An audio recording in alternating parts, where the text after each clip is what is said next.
Chapter 1642.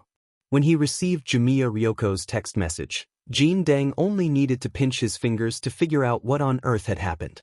If it had been before, he would definitely have declined if Jimiya Ryoko had come looking for him. But the situation was different now. The monk admired Wang Ling very much, and had become the vice headmaster of No. 60 High School in order to be closer to him. In order to better understand Wang Ling, he had a very good relationship with Ajwa, and now that Jimiya Ryoko was Ajwa's person, he naturally had to agree to this request. In fact, Jin Deng had already noticed the illusory world a long time ago. He could more or less guess who the owner of the illusory world was. So far, the illusory world had been relatively peaceful, and nothing major had happened, so the monk naturally couldn't be bothered to pay attention to it. He had lived in seclusion on Earth for a long time. If it wasn't for his friendship with Wang Ling and the fact that he knew he still had a long way to go to cultivate, he would probably still be in seclusion and living a quiet life as a Zen cultivator. Long periods of immersive seclusion naturally brought with it boundless loneliness.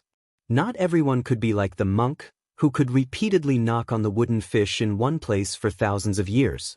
For example, in this illusory world, "Old guy, you finally can't take it anymore." Jin Deng's face was dark and unruffled.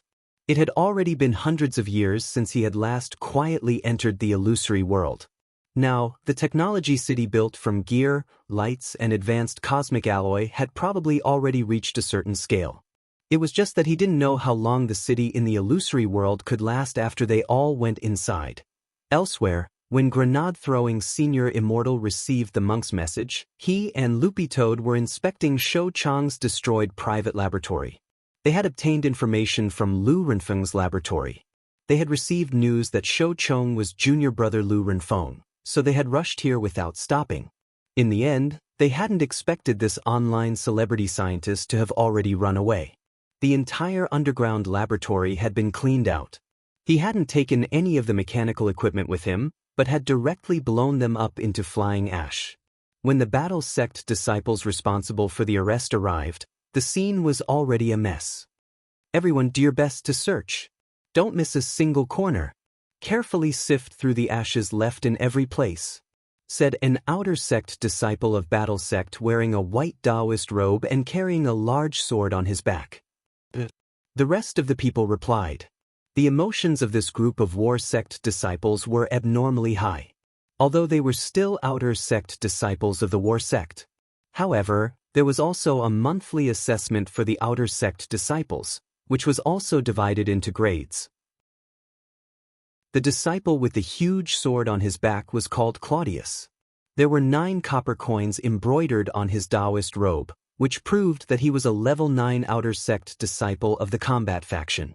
According to the sect's reliable rules, as long as an outer sect disciple had 10 copper coins embroidered on them, they would be qualified to participate in the inner sect assessment. He didn't know if it was because grenade-throwing Senior Immortal was there in person. This great sword disciple also wanted to show the spirit of an outer sect disciple, so he repeated, "I can't hear you. Louder." The rest of the outer court disciples answered one after another. "He has no energy at all." "But I was already very loud," a disciple retorted in a low voice. "In our battle sect, if a 9th-rank disciple says he can't hear, then he can't hear." The great sword disciple said, "I'll say it again. Search every nook and cranny. Do you understand?" Ming. "But, very good. Very spirited. Sect leader, the equipment in the lab has already been blown up, and we can't find any relevant data. The only clue we have so far is that the composition of the ash on the wall is very similar to that of the androids. In addition, we haven't found any genetic evidence related to Shouchong," a sect disciple reported. "The composition of the androids?" Grenade-throwing Senior Immortal thought for a bit, then snapped his fingers. If he was right, Lu Renfeng had probably sent a team of androids to look for Shouchong earlier, and it was very likely that they had threatened him. Inferring from the timing, the explosion in the lab had happened after Lu Renfeng had been arrested. This was in fact an excellent opportunity for Shouchong to escape. But there was one thing that grenade-throwing Senior Immortal didn't understand. Since Shouchong and Lu Renfeng, This pair of fellow apprentice brother and sister couldn't get along. It was impossible for them to work together. For Shoucheng, Lu Renfeng's arrest was probably something to be happy about. He had no reason to run away. But it wasn't impossible to catch Shoucheng now, which was why he had asked Loopy Toad for help. Although this king is good at tracking, you should be able to do it too, right? Loopy Toad said. It's just that I haven't been on a mission with Brother Dog for a long time, and I kind of miss it. Grenade-throwing Senior Immortal smiled. This place was blown up very cleanly and has been specially treated. If it was a few months ago, given this king's strength, I'm afraid I wouldn't have been able to track him to this extent. But now I can, Loopy Toad said. Tracking sense was a dog's instinct to begin with. Although it had turned from a toad into a dog, it was now getting more and more used to its body. It looked at Grenade-throwing Senior Immortal. Did you take Shoucheng's personal belongings? A battle sect disciple approached it of his own accord. Elder Dog, we've already prepared everything according to sect leader's instructions. We found these things in the apartment under Shoucheng's name. I don't know if they'll be of any use. These are enough, Loopy Toad said. Also, don't call me Elder Dog, call me Mr. Second. It somehow felt that Elder Dog sounded like he was cursing. All right, Elder Dog. Then what do you want, Mr. Second? We've collected tissues that have been stained with an unknown liquid, underwear that has been left in the washing machine but hasn't been washed yet and has an unknown yellow stain, a pair of socks that are no longer white and emit the smell of rotten salted fish, and... The disciple answered warmly. Forget it, just bring this bag of things to me, no need to describe them. All right, Mr. Second. Although Loopy Toad could already imagine how disgusting the things in the bag would be just by listening to the description, when it brought its nose closer, it actually felt like it had almost died from the poison. Are all older, single, straight men so sloppy? Loopy Toad was full of disdain. It depends. This reminds me of Brother Little Silver, said Grenade-throwing Senior Immortal. Little Silver? What did he do this time? It's like this. Hasn't Brother Silver been obsessed with writing recently? Recently, he wrote a scene where the male and female leads kiss, and was shocked to realize that their first kiss was gone, while his was still there. Loopy Toad, this was indeed a sad story. After memorizing the indescribable smell in the bag, Loopy Toad's fur stood on end. It's done. Now, we just need to set out and find him. Yes, thank you, Brother Dog, said Grenade-throwing Senior Immortal. Even if he hides at the ends of the earth, this king will definitely find him. And so, about 10 minutes later, Grenade-throwing Senior Immortal and Loopy Toad appeared at the edge of the illusory world's barrier. Chapter 1643. In the illusory world of nothingness, the huge technology city was clearly divided into two major areas. The core area of the city was the most splendid and brilliant place. Just by looking at the shining golden lights there, one could tell that it was the gathering place of the rich gentry. As long as they had enough money, they could do whatever they wanted inside. When Li Xian and Zhang Zizi entered here, they were in the outermost block. The air of this block was filled with a faint smell of engine oil and flashing neon lights of various colors, which made people feel very unreal. The two used invisibility spells and secretly observed the people living in the illusory world of nothingness. Although they had not fully touched the core area, from the feeling of the outer layer, this illusory world of nothingness did indeed have its own independent civilization. At first glance, they knew that it was the work of the heartless ancestor. Because as far as the two of them could see, the people living here were all half-mechanized human cultivators. Even many shops that sold spiritual tools had all kinds of mechanical limbs and mechanical organ parts hanging in the shops. The only overlap with the real world was that the language was still universal. You've created another world and declared yourself a king? This old guy thinks he's playing in Minecraft? Zhang Zizi snickered. Then, in front of Li Xian, he removed one of his right legs and replaced it with a mechanical limb. Li Xian? Zhang Zizi said, don't just stand there, hurry up and remove it. Li Xian, how do I remove it? Zhang Zizi, don't tell me you haven't learned the disintegration technique? Do you want me to teach you? At our level, Don't we just casually remove and replace our eyeballs? Isn't it easy to remove a leg? There are only cyborgs here. If we move in public, we will definitely be suspected. Li Xian. Although Zhang Zizi's words sounded very reasonable, Li Xian really hadn't learned the disintegration technique. However, both of them were big shots at the immemorial level, and their strength was almost the same, so it was not difficult for them to learn a new spell. Zhang Ziyan secretly sighed, and had to pass the incantation of the body dissolution technique to Li Xian's mind step by step. Li Xian studied on the spot for more than 10 minutes before he roughly understood it. Then he removed one of his legs. He didn't expect that there was such a magical spell that could remove his limbs or organs. How did you learn the disintegration technique? Li Xian asked curiously. Speaking of which, it was old God who taught me. Zhang Zizi snickered. You know, my ability is very strong. As a result, the old goddess couldn't stop thinking about me. So I took off an arm for her and let her use it herself.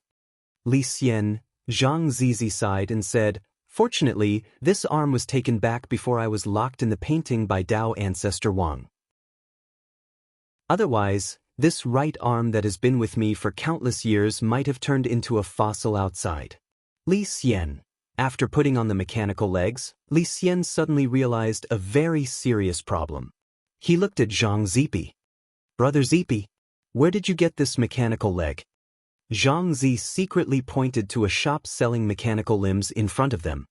I just went to the front for an inspection, so I came here. As soon as I realized that the currency here is different from the currency outside. That doesn't seem very good, Brother Zipi. You're now the anti-theft squad's consultant, but this is the illusory land of nothingness, so what? I don't care, I have to severely reprimand you for this. Ling Zhenren has repeatedly warned me. Li Xian said seriously and exaggeratedly. After all, he and Zhang Zipi had been the first to be released from the corpse picture by Wang Ling, and he had been promoted to captain, so it was his duty to supervise Zhang Zipi's activities in the modern world.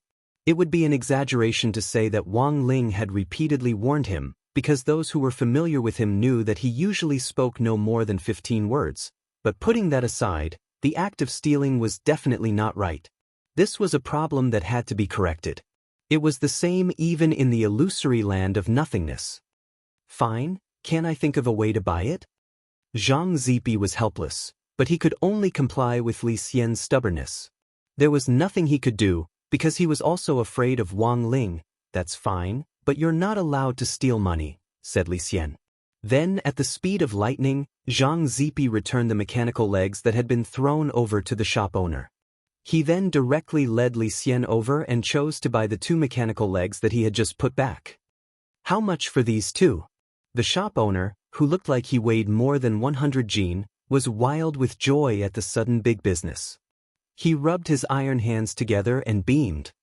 You 2 sound like foreigners? What? Xenophobic? Zhang Zipi raised his eyebrows. Not at all, this shop has always been about the customer first. The shop owner smiled. The 2 mechanical legs that this gentleman has taken a fancy to are new arrivals, model Beppel 12 Pro Taige. Is it the latest model from the core area? Zhang Zipi asked. Sir, you must be joking. You know, the 10 floors outside the core area are all outer rings, and are actually where the poor live. There's no essential difference. The shop owner said, to tell you the truth, these 2 mechanical legs are indeed obsolete products in the core area for the rich. But here in our outer ring, they're new. So the price? I know. Just name your price. Zhang Zipi glanced at the shop owner and said, these are the last 2 mechanical legs of this model in our shop. The current original market price is 1,098 yuan. For both legs, sir, you only need to pay me 2,000 silver cogs. I'll give you a discount. The shop owner grinned. You can use electronic transactions or gear coins. After the shop owner finished speaking, Li Xian stared at Zhang Zipi's movements.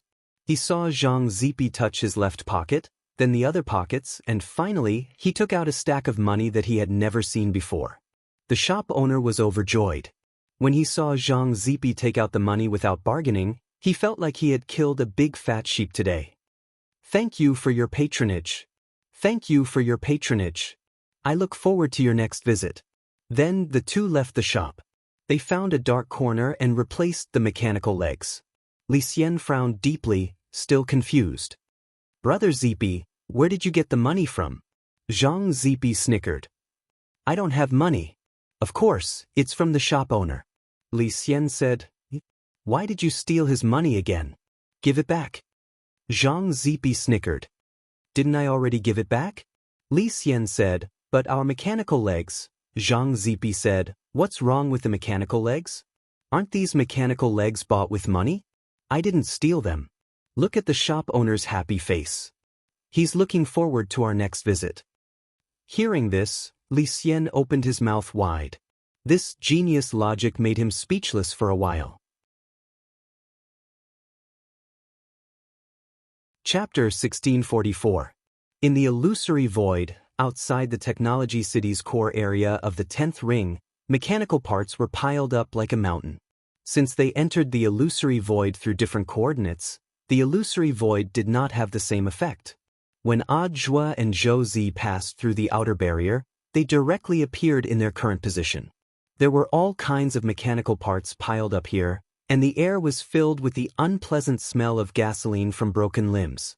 As soon as they entered, Zhua immediately sealed his and Zhou Zi's nose orifices and used the turtle breathing spell to breathe.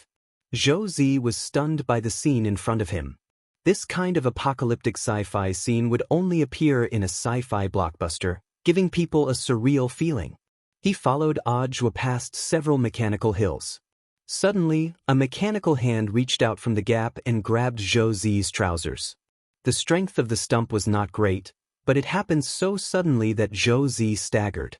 In comparison, Zhua was indeed unperturbed, because he knew very well that nothing here could hurt him. Zhou Zi blushed. Brother Zhua, I'm sorry, you probably haven't gone out to cultivate since you lost your legs, so it's inevitable that you lack some experience. A long time ago, when I went to the secret land with the seniors to cultivate, I was just as frightened. Zhua smiled. These words were his encouragement to Zhou Zi. At the same time, it also made him feel like a master for the first time. He had taken a fancy to Zhou Zi and decided to take him in not only because of Zhou Zi's character, but also because he wanted to find a strong successor for himself. On the other hand, he also wanted to properly experience what it was like to be a Shifu. If he could figure it out, he might be able to understand Wang Ling better. Using the power of the king's eye, Zhua conducted a carpet search from a god's perspective, and a hologram of the entire illusory world appeared in his mind. It turned out that this was a technological city, a cultivation city built on a mechanized foundation. Brother Zhua? What do we do next? Zhou Zi asked. Before coming to the secret realm, he was full of confidence. However, when he really came to a strange new environment, the fear and mystery that stemmed from the unknown made Zhou Zi's mind go blank. He had no idea what he should do. In fact, this problem wasn't limited to Zhou Zi. Most of the newbies in the cultivation world were like this. Under the current systematic model of compulsory cultivation education, unless there was a very special opportunity, no one would be able to attend college. Otherwise, under normal circumstances, the cultivators who had graduated from university would almost never have the experience of exploring a pocket dimension on their own. Most of them would follow the main group and move together under the protection and organization of the instructors of the university. With the advantage in numbers, they naturally wouldn't feel afraid in a different place. Zhua had always thought that, strictly speaking, it wasn't called exploring a secret land. Instead, it was called a spring outing or an autumn outing. On the contrary, the fewer people there were, the more uneasy they would feel. Z, you don't have to be afraid. What you're wearing right now is a very strong defensive equipment. What? You still don't believe me? Zhua laughed. I believe you, as if. How could they be so strong? Zhou Zi scratched his head. Although Zhua had already told him before coming here about the power of long johns, Zhua didn't know what to make of them. However, he did not completely believe it, because it was just too ridiculous. Although he was now wearing 5 layers of long johns and looked fatter, Zhou Zi found it miraculous that he didn't feel uncomfortable at all. These long johns seemed to be able to fit the human body, and also had a temperature control system that could adjust the human body's temperature to the most appropriate state. Such comfortable long johns were soft and intimate, and didn't look hard at all. How could they withstand a fierce attack? This didn't make any sense at all. AI, when it comes in handy later, you'll know how strong these things are, Audra said. After all, this enchanted long johns version 3.0 was Wang Ling's handiwork. Who would have thought that enchanted long johns would be more than 10 times more powerful than the chaos armor worn by Dao ancestor Wang's Dharma characteristic creature, Du? But now, these 5 long johns were stacked together like a doll. Although they made Zhou Zi look like a slightly bloated Michelin tire, Zhou Zi's armor was now fully stacked. No one could hurt him. He wasn't in a hurry. In fact, he had brought Zhou Zi here this time to find an opportunity to help him soar. It was true that this heartless patriarch was an ancient expert. But if Zhou Zi could get rid of this 10,000 ancient rank powerhouse, he felt that he was more than qualified to join his sect.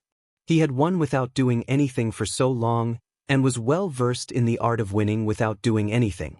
It was just that he never thought that there would actually be a day when he would bring along the disciple he wanted to take in and set up a winning scheme for his future disciple. He casually picked up 2 mechanical limbs from the mountain of garbage and used the King's Eye's recovery ability to scan them.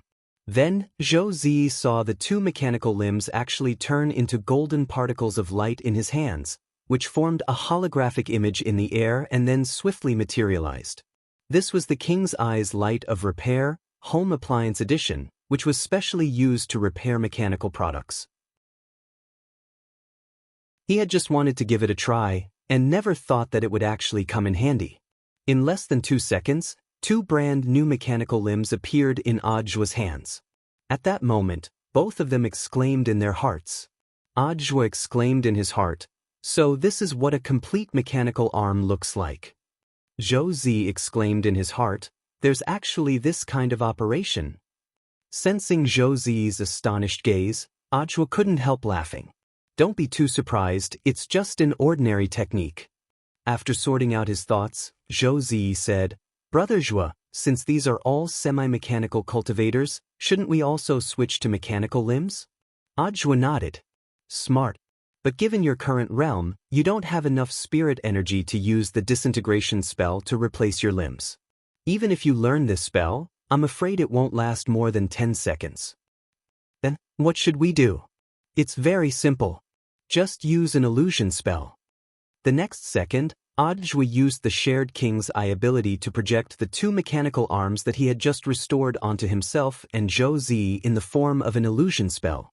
When Zhou Zi saw that his right hand had suddenly turned into a metal mechanical arm, he was completely taken aback. "Amazing! It's like I've changed into a new layer of skin. That's foolproof." Audju cupped his chin and said, "But this illusory realm is already another country. I'm guessing that the currency used here is different from what we usually use." Unlike other secret realms, this secret realm had these mechanical native cultivators and its own civilization. Wherever there were people, there would definitely be all kinds of sales and transactions. Furthermore, through the holographic image sent back by the King's Eye, Audju could also see the dazzling, central core area. So the crux of the problem was how to enter this place as legal natives without alerting the enemy. Audju judged that if they wanted to move around here unimpeded, they would need to have enough money. Thus, at that very moment, facing this huge and sparsely populated parts junkyard in front of him, Audju discovered an opportunity to strike it rich. "Z, go pick up some parts that look like they can still be used," Audju said.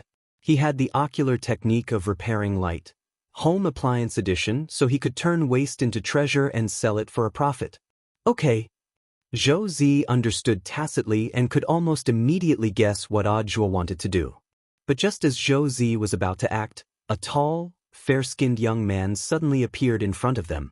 He was dressed in casual clothes and had neat bangs. As he approached them, it was as if they could feel the sunlight radiating from him. "Brother, you don't seem to be from here." Audju frowned. "Me? Indeed not, but neither are you." The young man smiled. "Who are you?" Audju's eyes darkened. This unknown young man could actually see through the king's eyes illusion spell? This was inconceivable to him. Sorry, I didn't mean to eavesdrop on you. I also accidentally fell into this secret realm. At that moment, the young man raised his hands lazily in a gesture of surrender. So he had eavesdropped. Audiobook breathed a sigh of relief. So I just want to ask, where on earth is this place? I heard you say that it's a secret realm? Have you heard of Bayen City? I'm from there, the young man said. Bayen? Audiobook was blank. Then he looked up at the person in front of him. As far as I know, our Huaxiu nation doesn't have a city called Bayen. Huaxiu nation? Hearing this, the young man was blank. He rubbed his chin with a thoughtful expression and couldn't help muttering, "Oh no, did I fall into another space?" "Brother, aren't you going to tell me who you are?" "It feels very rude," Audiobook said warily. He felt that there was something indescribably strange about the young man in front of him. And most importantly, the other party's battle strength wasn't ordinary. The young man hadn't deliberately released his spirit power. But through the king's eye, Audiobook could clearly see that the spirit power in this young man's body was as boundless as the sea. It was almost on par with a Tao god. "Then in exchange, after I'm done, I hope you can tell me who you are." The young man smiled warmly and then held out his hand to Audiobook. Hearing Zhou Zi call Audiobook Brother Zhou earlier, he also said, "Hello, Brother Zhou, my name is Qin Zong." Qin as in Chu Tian, Zong as in vertical and horizontal. Zong? Audiobook was stunned by the name. Somehow, he felt that he had heard it somewhere before. At that moment, Audiobook still hadn't realized it. This handshake was a historic meeting. Chapter 1645. The shared version of the king's eye had a lot of abilities, but at the same time, it also had limited permissions. Audiobook actually didn't have access to quite a few of the heaven-defying abilities. It wasn't that he was stingy, but that once these abilities were abused or used improperly, they could have a very serious butterfly effect.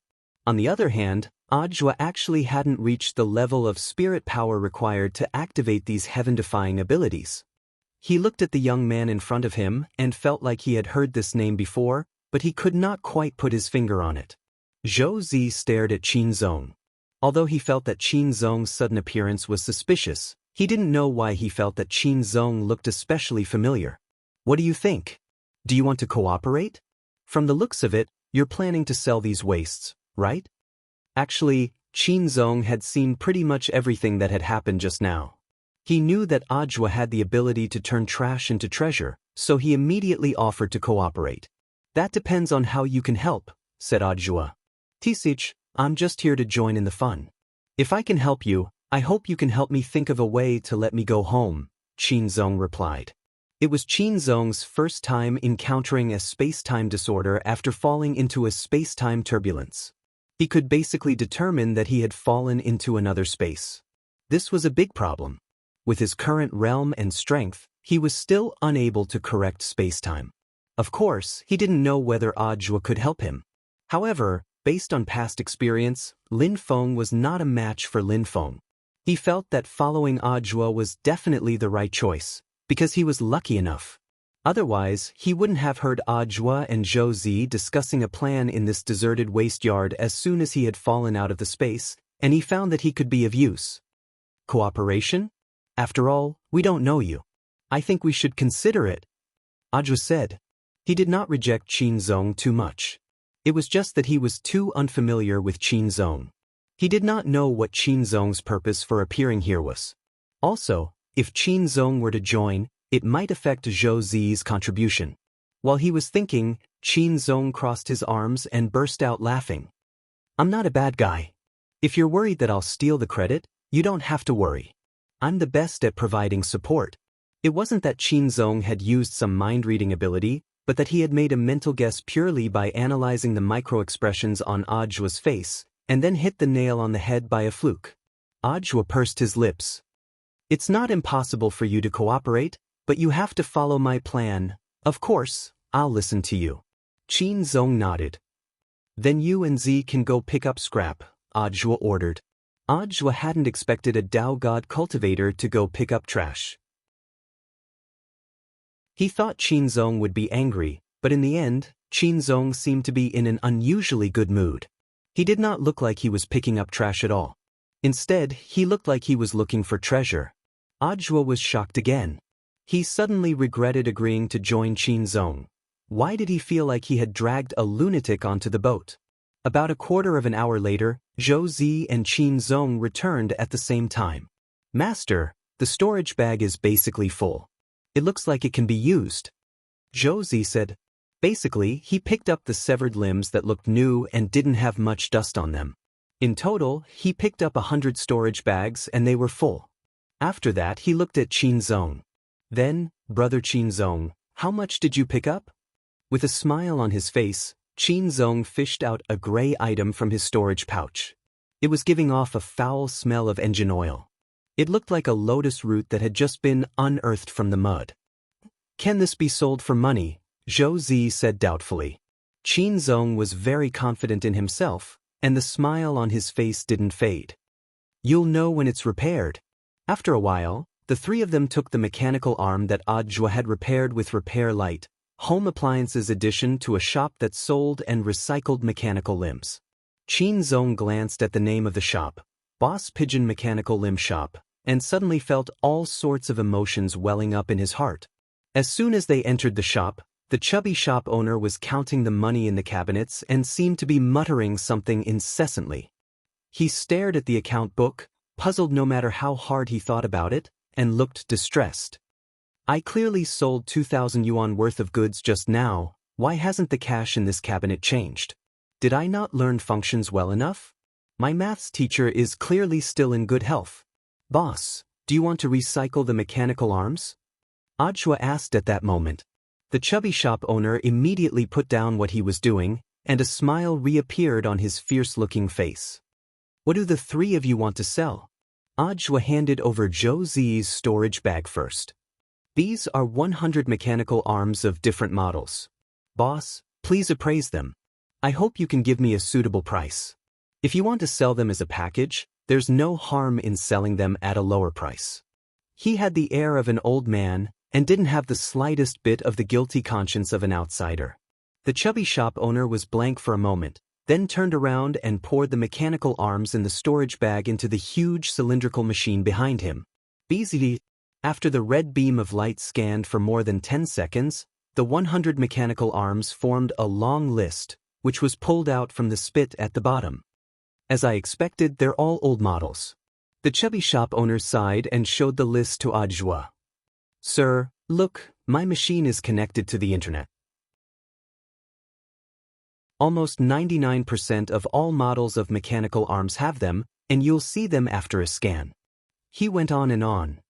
The specific model, the year of production, the manufacturer, the price at the time of production, and the current market price. Although this batch of mechanical arms looks especially new, as if they've never been used before, they're only slightly higher than the normal recycling price. For 100 of them, I'll give you 5,000 silver gear coins at most. Only 5,000? Ajwa frowned. It looked like his plan to make a fortune by repairing broken mechanical arms was going to be a little fruitless. He roughly knew that the boss was exaggerating a little, but from a business point of view, there was nothing wrong with him being meticulous with his calculations. Normally, it would definitely be more than 5,000. Perhaps the boss had quoted a little lower, but Ajwa guessed that the difference was only a few thousand yuan. Was he short of a few thousand yuan? He was thinking of directly becoming a nouveau riche by selling mechanical arms here. No matter what, he had to earn 100 million first. So Ajwa couldn't be bothered to haggle, and directly agreed to sell the bag of mechanical arms. The boss straightaway took out 5 1,000 yuan banknotes from the cabinet and handed them to Ajwa. Silver gears were drawn on them, as well as a special anti-counterfeiting seal. The spirit power fluctuations told Ajwa that they weren't fake. Because the workmanship of a fake banknote couldn't be so complicated, and there was even a deliberate anti-counterfeiting seal. Thank you for your patronage. After accepting the sack of mechanical arms, the boss grinned from ear to ear. After selling the difference in price, He had a net profit of around 3,000 silver gear coins. Just then, Ajwa said, "Wait, I have more mechanical arms here. Boss, can you see how much they're worth?" "There's more?" The boss's eyes lit up. "How many?" Ajwa stuck out one finger and said with a smile, "One." This was the one that Qin Zong had found, and he had just finished repairing it. Ajwa was a little surprised when he restored the mechanical arm that Qin Zong had dug out, because it was a mechanical arm made of bronze and looked very cumbersome. He didn't understand the value of mechanical arms, and as a pure layman, he also didn't believe that Qin Zong would. This bronze arm clearly didn't look very valuable, but Qin Zong had been brimming with confidence from the very beginning. "Boss, how much is it?" Qin Zong's smile was still as bright as ever. In fact, when Ajwa flashed the bronze arm, the look in the fat boss's eyes instantly changed.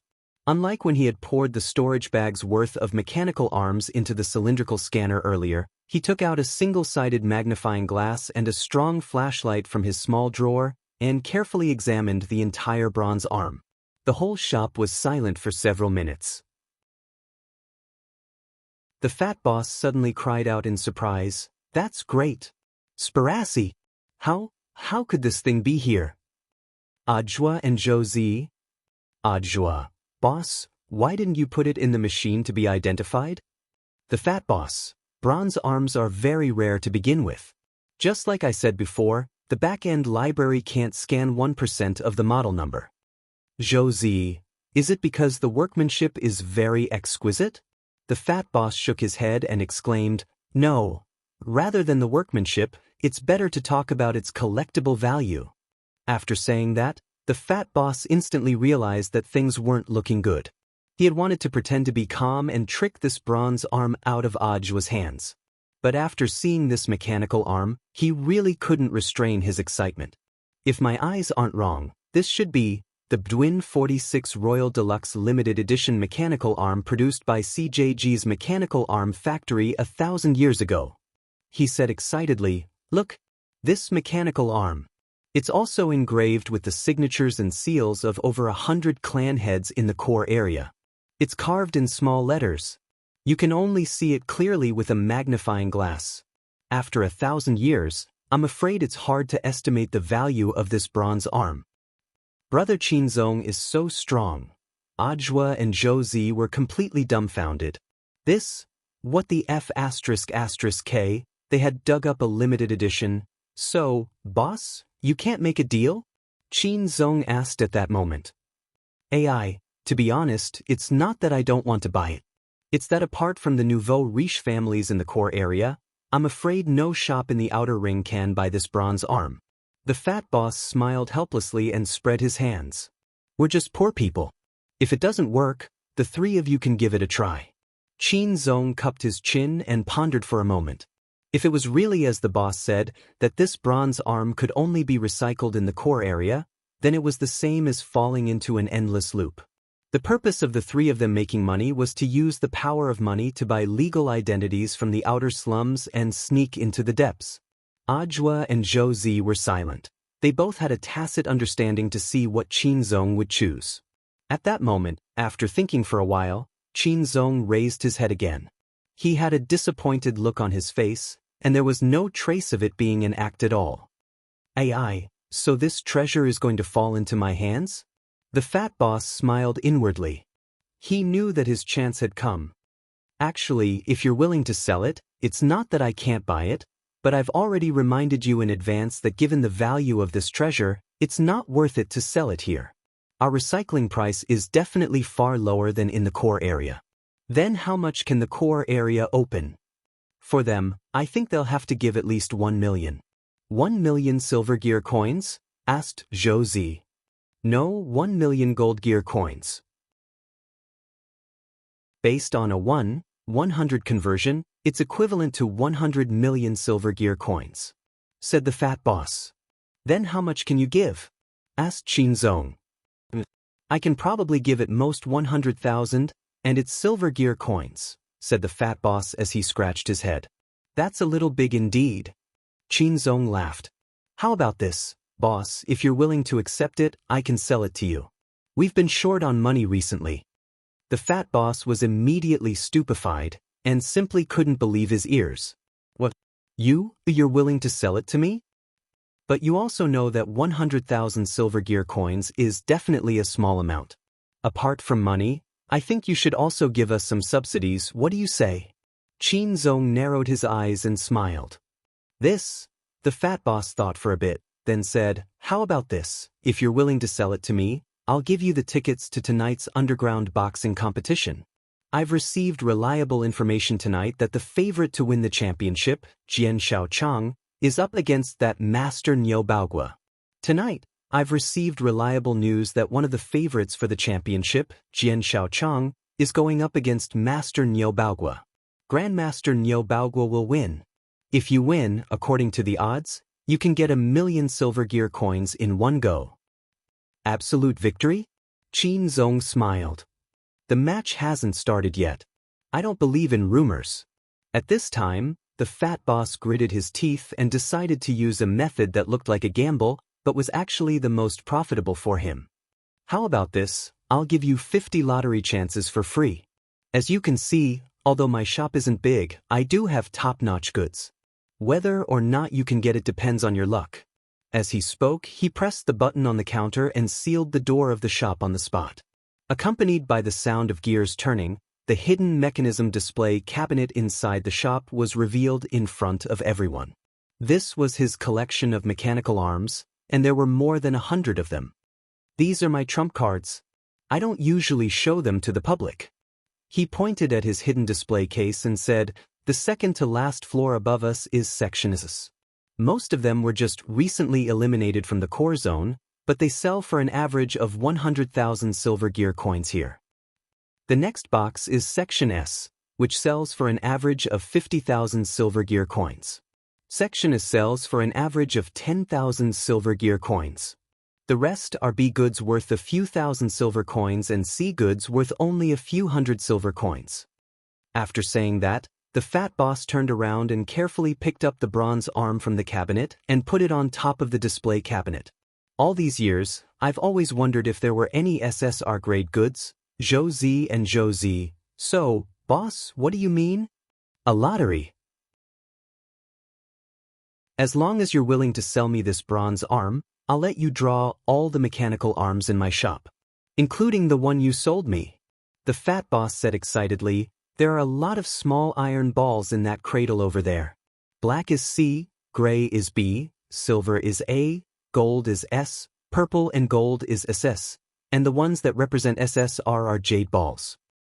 I see. Qin Zong nodded thoughtfully. How about it? Do you dare make a bet with me?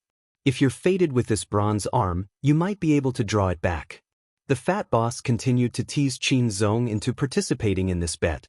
He looked full of confidence, almost certain that Qin Zong wouldn't be able to draw it if he got carried away. The shop's lottery routine had always been the same. The prizes were very tempting, but the chances were minuscule. There were 100,000 small balls in his cradle.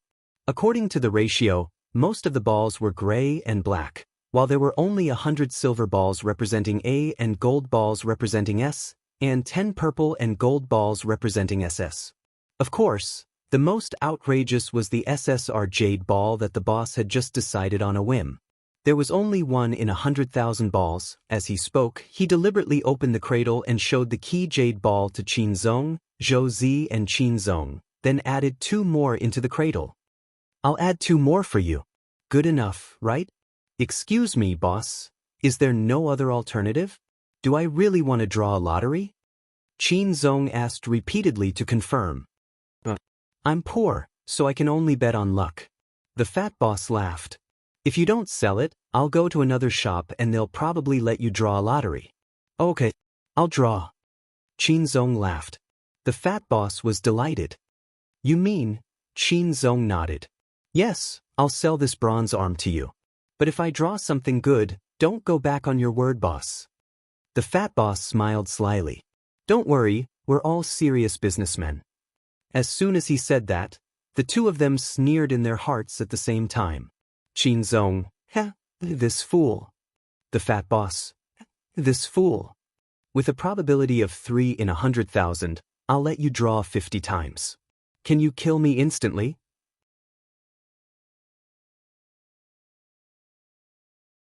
Chapter 1646.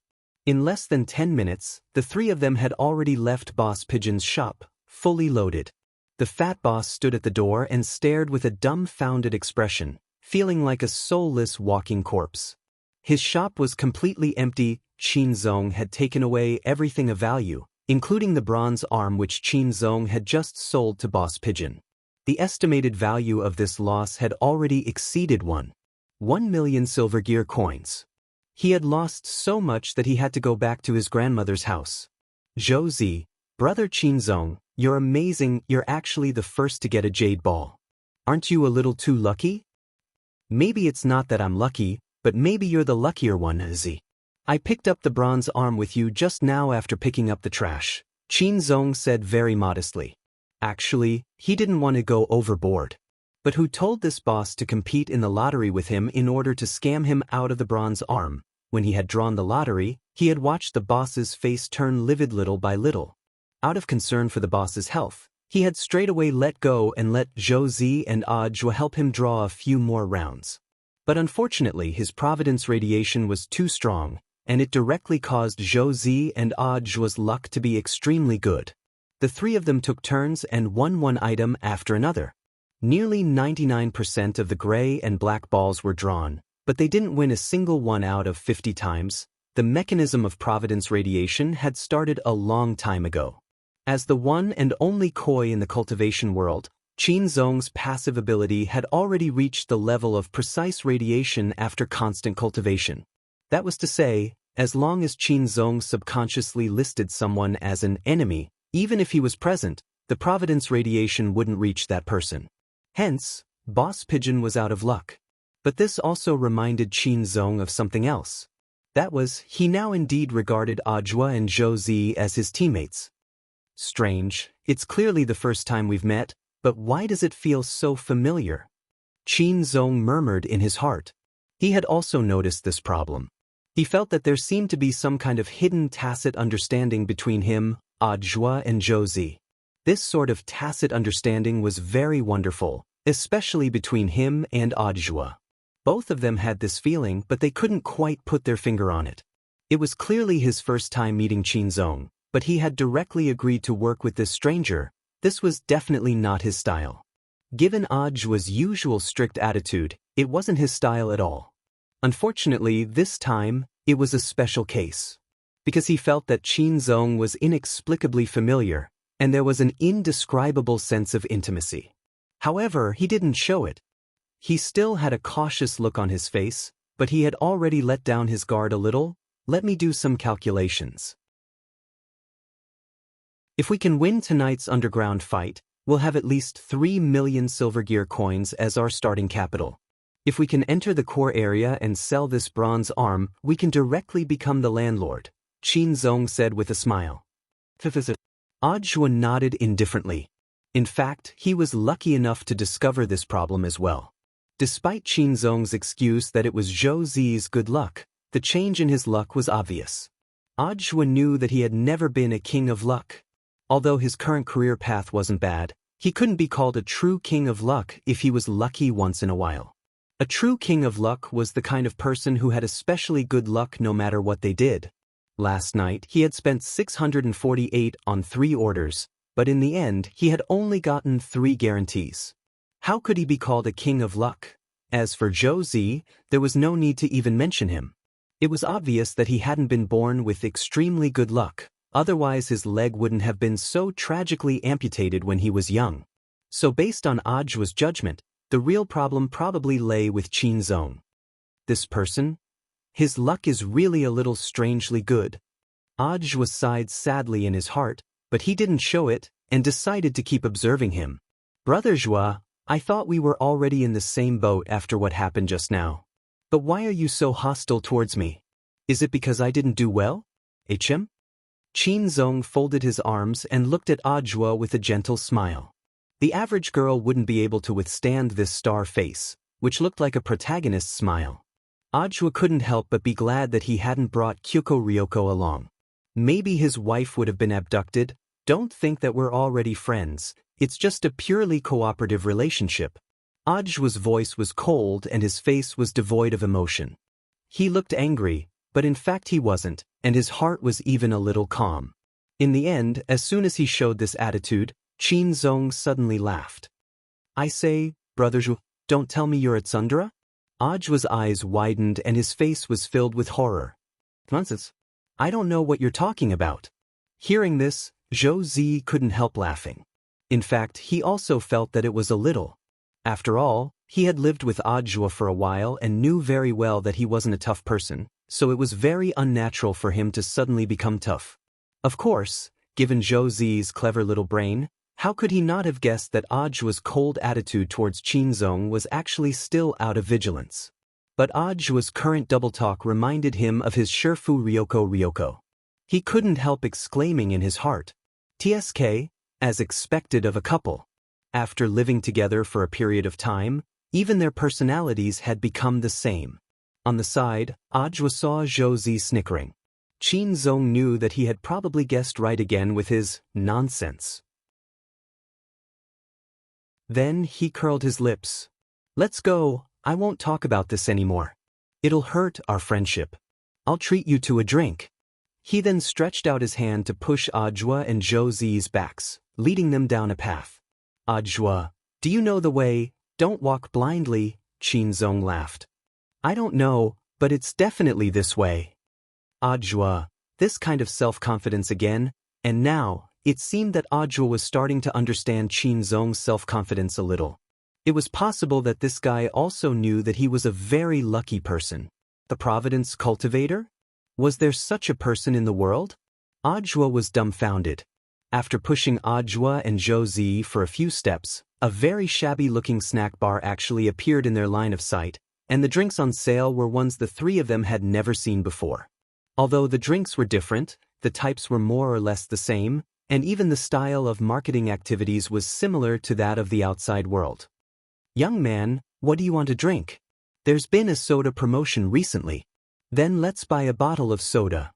Qin Zong nodded, then pointed to a drink that looked very much like Fat Otaku Cola. Ajwa laughed. Aren't you going to treat us? Shouldn't you be spending your own money? Qin Zong nodded. Of course, I'm a man of my word. He then unscrewed the cap of the bottle in front of the boss. The boss pushed up his glasses and squinted to see the words under the cap. One more bottle. Seeing this, the boss also laughed and took the cap. Forget it, young man, you're lucky. You don't have to pay, this bottle is for you. Qin Zong nodded in satisfaction at the expected situation. Then, he reached out and casually took 2 more bottles of soda from the shelf. The boss, you have to pay me 2 silver gear coins, young man. Qin Zong smiled, then unscrewed the caps of these 2 bottles of soda and gave them to the boss. Another 2, 1 more bottle, this? The boss had an incredulous expression on his face. The probability of this 1 more bottle activity was clearly only 1%. But there were actually 3 bottles in a row? Thank you, boss, I wish you a prosperous business. Qin Zong thanked the boss politely. Then, he opened the bottle cap and handed it to Zhou Zi and Ajwa, fulfilling his promise. Ajwa took a sip and savored it carefully. The soda in the slums of the technology city was actually orange-flavored, and he could actually taste like his childhood. He looked at Qin Zong and asked with a smile, "Do you often skip orders like this?" Qin Zong shrugged. "Brother Zhua, you call this skipping orders? I was just a little lucky, that's all." He knew that what he was doing was actually a little unkind, so he gave the boss his blessings before he left. Based on his blessings, the boss of this snack shop should be able to continue breaking records in the next few years. Ajwa, I can see your ability, you were lucky. But why didn't you unscrew the cap after paying? It's very inconvenient to drink without a cap like this. Qin Zong, on one hand, didn't you say that you wouldn't spend our money and wanted me to treat myself? Of course this is the best way. On the other hand, directly opening the cap is actually for the boss's own good. Ajwa and Zhou Zi? Qin Zong sighed. Have you ever experienced what it's like to empty out a supermarket with the money for a bottle of soda? Ajwa and Zhou Zi. Zhou Zi, are we going to the boxing arena next? Qin Zong nodded and smiled brightly. Of course, this is a chance to turn over the money we have in our hands. Ajwa secretly rolled his eyes in his heart. He thought to himself, who's with you? Just as the three of them were about to head to the underground boxing arena, not far away from them. Three cloaked figures appeared, and one of them was trembling slightly under the cloak. I knew it. I knew it. Jaimiya Ryoko hadn't expected it. She had just found Ajwa when she saw the scene of the three people buying drinks from afar. But she wasn't in a hurry to reunite with them. Instead, she chose to follow them secretly. In the end, she saw the scene just now. The pretty boy who had just appeared next to Ajwa had a dubious tone as he kept saying, our money, and the money we have, which made Jaimiya Ryoko feel unwell. Ryoko, calm down, it might not be what you think. Lotus Sun dropped her forehead into her hand. We agreed that we would only bring Z over. It's one thing for him to bring Z, but why is there another man next to him? It was clear that Jaimiya Ryoko was very angry now. It's just a man, you don't understand, Rong. We girls are actually under a lot of pressure. It's not enough to just guard against women. You have to raise your awareness. Tell me, do you think a normal man would unscrew a bottle cap for another man? Ajwa isn't a girl, why would he do it for him? Doesn't he have his own hands? Jaimiya Ryoko said angrily, and that person just now seemed to have said, our money? What, our money? This Ajwa actually dated a third man outside and didn't tell me. He's even hiding a little stash of money. If he was short of money, he could have asked me. He could have asked for as much as he wanted. It's not like I don't have. Ryoko, calm down first. Lotus Sun didn't know whether to laugh or cry. She felt that Jaimiya Ryoko was really too sensitive. Senior Golden Lamp, please help persuade him. Under the cloak, the monk's voice was cold. Monks have long since seen through the world of mortals. Please forgive this poor monk for not being able to understand the love and affection of the secular world. Hearing this, Lotus Sun could only sigh and look at Jaimiya Ryoko to comfort her. Ryoko, don't worry. It's all on your own now. We don't know the specifics yet. I think they were talking about some boxing match just now. Do you want to go and have a look? That's fine. Jaimiya Ryoko nodded. But the currency in this world is a little different from ours. It doesn't seem like we can do without money. We can't enter that kind of place without money, right? Let me think. Lotus Sun was also having a headache in this regard. In fact, she had been thinking about legal ways to make quick money in this world in a short period of time ever since she entered the land of nothingness and discovered that the currency wasn't usable. Just then, Monk Golden Lamp suddenly said, look, someone seems to be putting up a notice over there. Lotus Sun frowned. It looks like a wanted poster? Wanted poster? Speaking of which, if it's a wanted poster, there should be a bounty, right? Jaimiya Ryoko's eyes lit up. With a wave of excitement, the three of them gathered in front of the wanted poster and began to look at it carefully. According to the wanted poster by the police in the technology city, it was a pair of middle-aged men swindling people. They had swindled a shop owner out of 2,000 silver gear coins. But at present, there were only sketches provided according to the victim's description. Since the sketches couldn't be identified through the database, it was suspected that they were unregistered residents or had disguised their faces. Anyone who could provide specific information or clues would be rewarded with 20,000 silver gear coins. P.S. Please help me boost my sales at the end of the year. As Jaimiya Ryoko looked at it, she suddenly felt that the two sketches looked a little familiar. Rong, don't you think these two people look a little familiar? Lotus Sun was instantly clear-headed by these words, as if enlightened with wisdom. She was horrified. Wasn't it just a little familiar? This was Li Xian and Zhang Ziki stealing.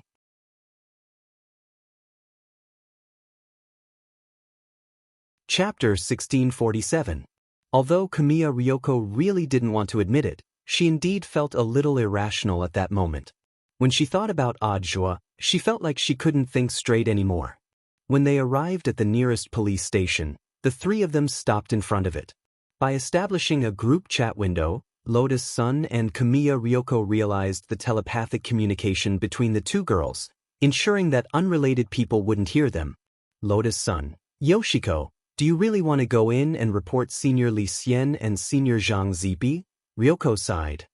Actually don't want to, especially Senior Li Xian, who is the benefactor of our Ryoko family. However, these are extraordinary times. But have you ever thought about it? Even if we sell out the two seniors, we'll still have to pay the price. With just a few tens of thousands of yuan, I'm afraid the people in this underground boxing arena wouldn't even take a look at it.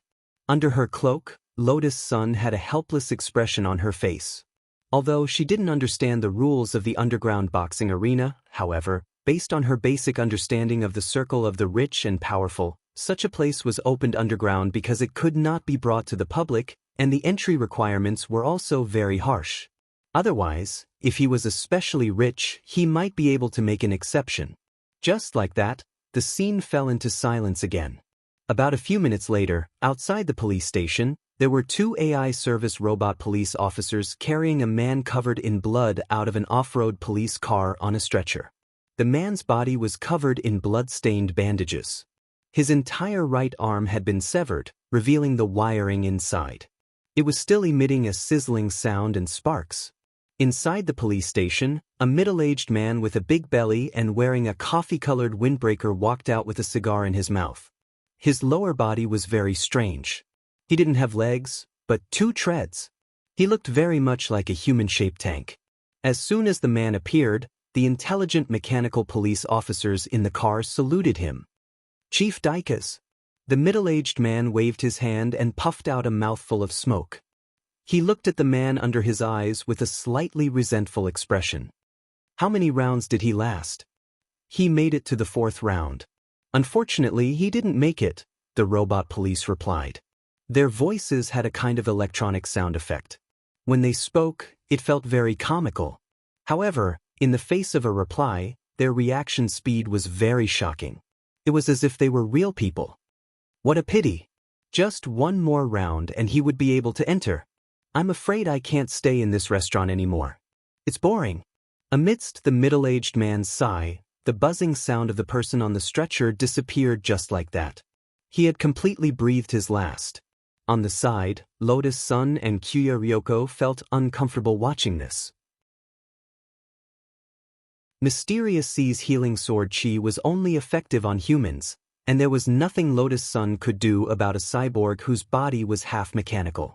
Why don't you send him to the clinic first? The doctors at the scene have determined that there is no hope. There is a shortage of spare parts in the clinic. If we can't cure him, it will take up resources. How pitiful! The middle-aged man said, Forget it, just send him home. Also, you must pay the compensation as stated in the contract. Understood, Director. Then 2 robot police officers carried a stretcher and put the poor dead man back into the car. Watching the police car leave, the middle-aged man called Daikas suddenly turned to look at Lotus-san and the other 2. Are you 3 also here to be my fighters? What? Are you so scared that you can't speak after seeing a dead person? He laughed. I'm joking, I don't expect 2 girls to fight for me. The little brother next to them looks soft and tender, and doesn't look like he's a martial artist. The 3 of you are brother and sister? Kyuya Ryoko awkwardly denied it. Not siblings. I'm just curious about the boxing field. I remember that Mr. Jian Xiaoqiang and Mr. Niu Baogua are going to fight tonight, right? The semifinals are over, right? She tried to worm information out of him.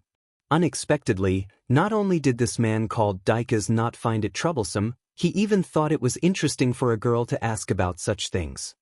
He took a puff on his cigar and said slowly, You women don't understand the fun of the rich and powerful.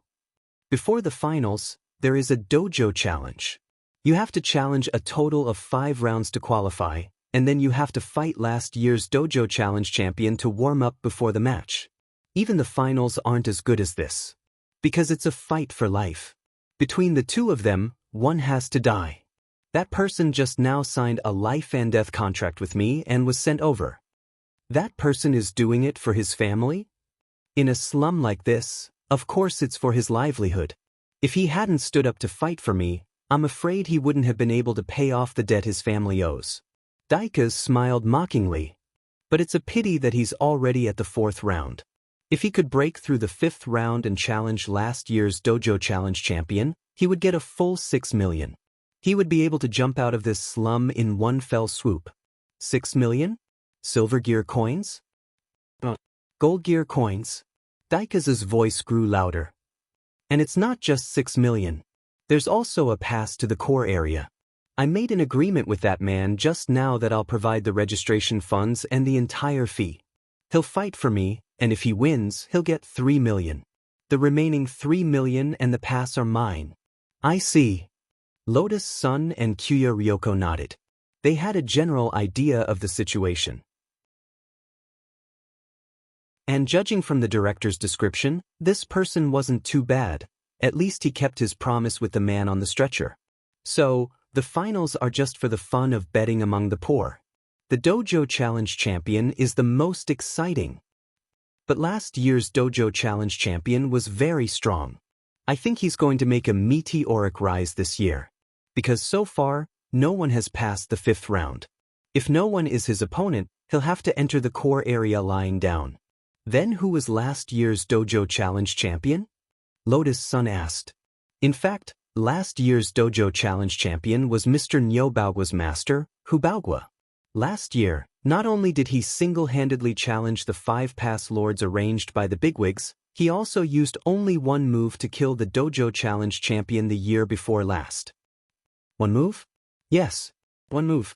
It said that when he used it, he was so fast that people couldn't see his movements. By the time they reacted, he'd already hit the ground. Those who saw it at the scene only saw a flash of lightning and thunder. And this move was also called by him, Lightning 5 consecutive whips. The more Dekars spoke, the more agitated he became. The veins on his forehead bulged, and he had to rub his twitching temples. I'm sorry, I was too agitated and talked too much to you girls.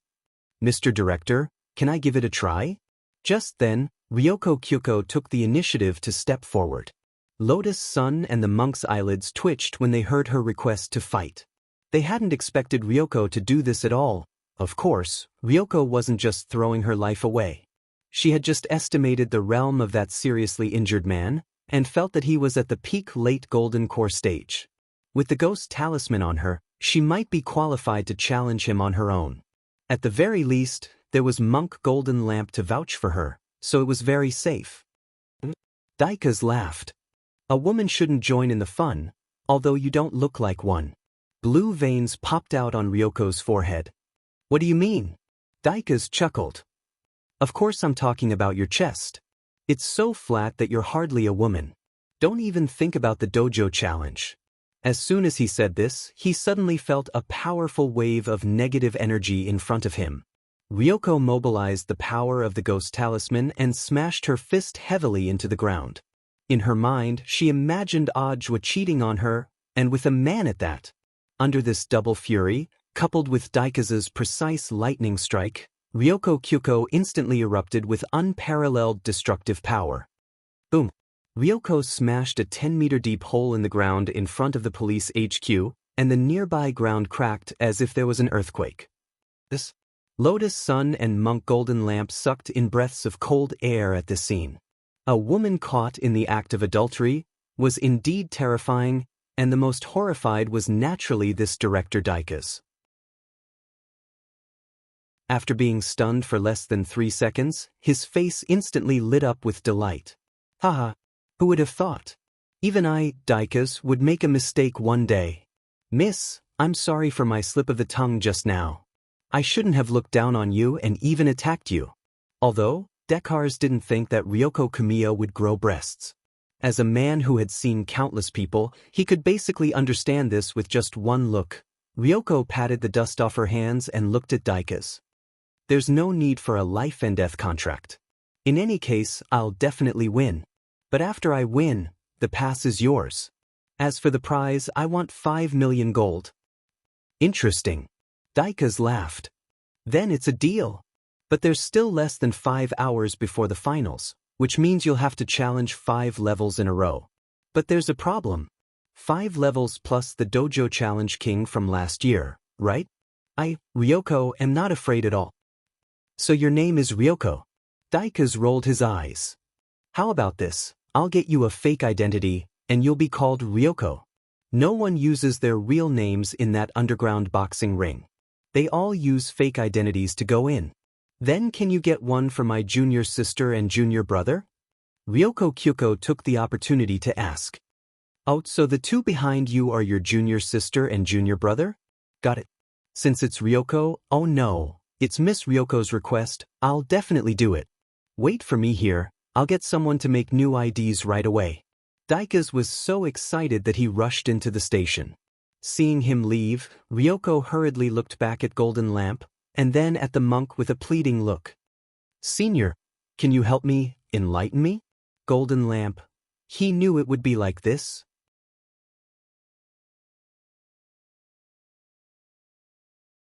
Chapter 1648. The entrance to the underground boxing arena in the slums of the Technology City was in a deep alley on 5th Ring Road.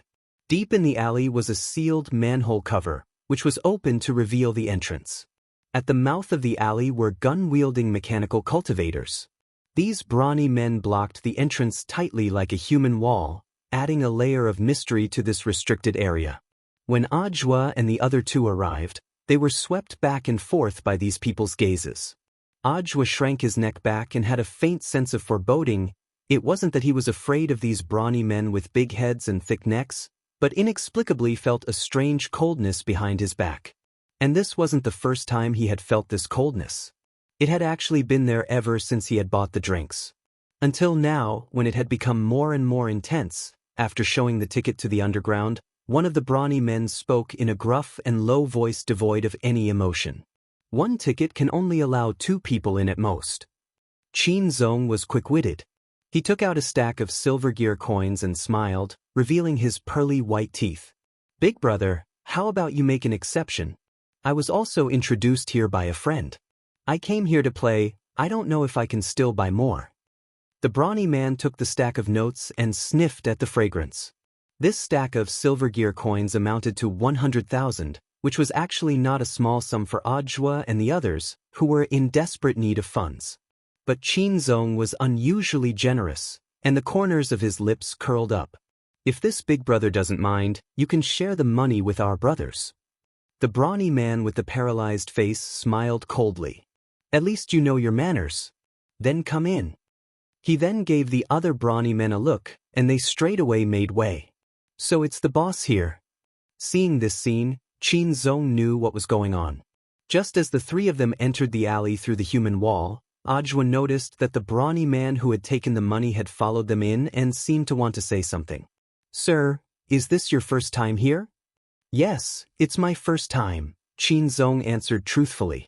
The odds for the final are 1-6, and most people think that Jian Shaochang will win. But there's no point in betting on the final. The brawny man said in a gruff voice, if this is your first time here, I suggest that you play a dojo challenge. The odds were 1-60. However, the entrance fee for this place is 1 million silver cog coins. Mister, you seem to be quite generous. Do you want to play something exciting? Qin Zong's eyes lit up. He had just tipped the burly man 100,000 yuan, so he had exactly 1 million yuan left.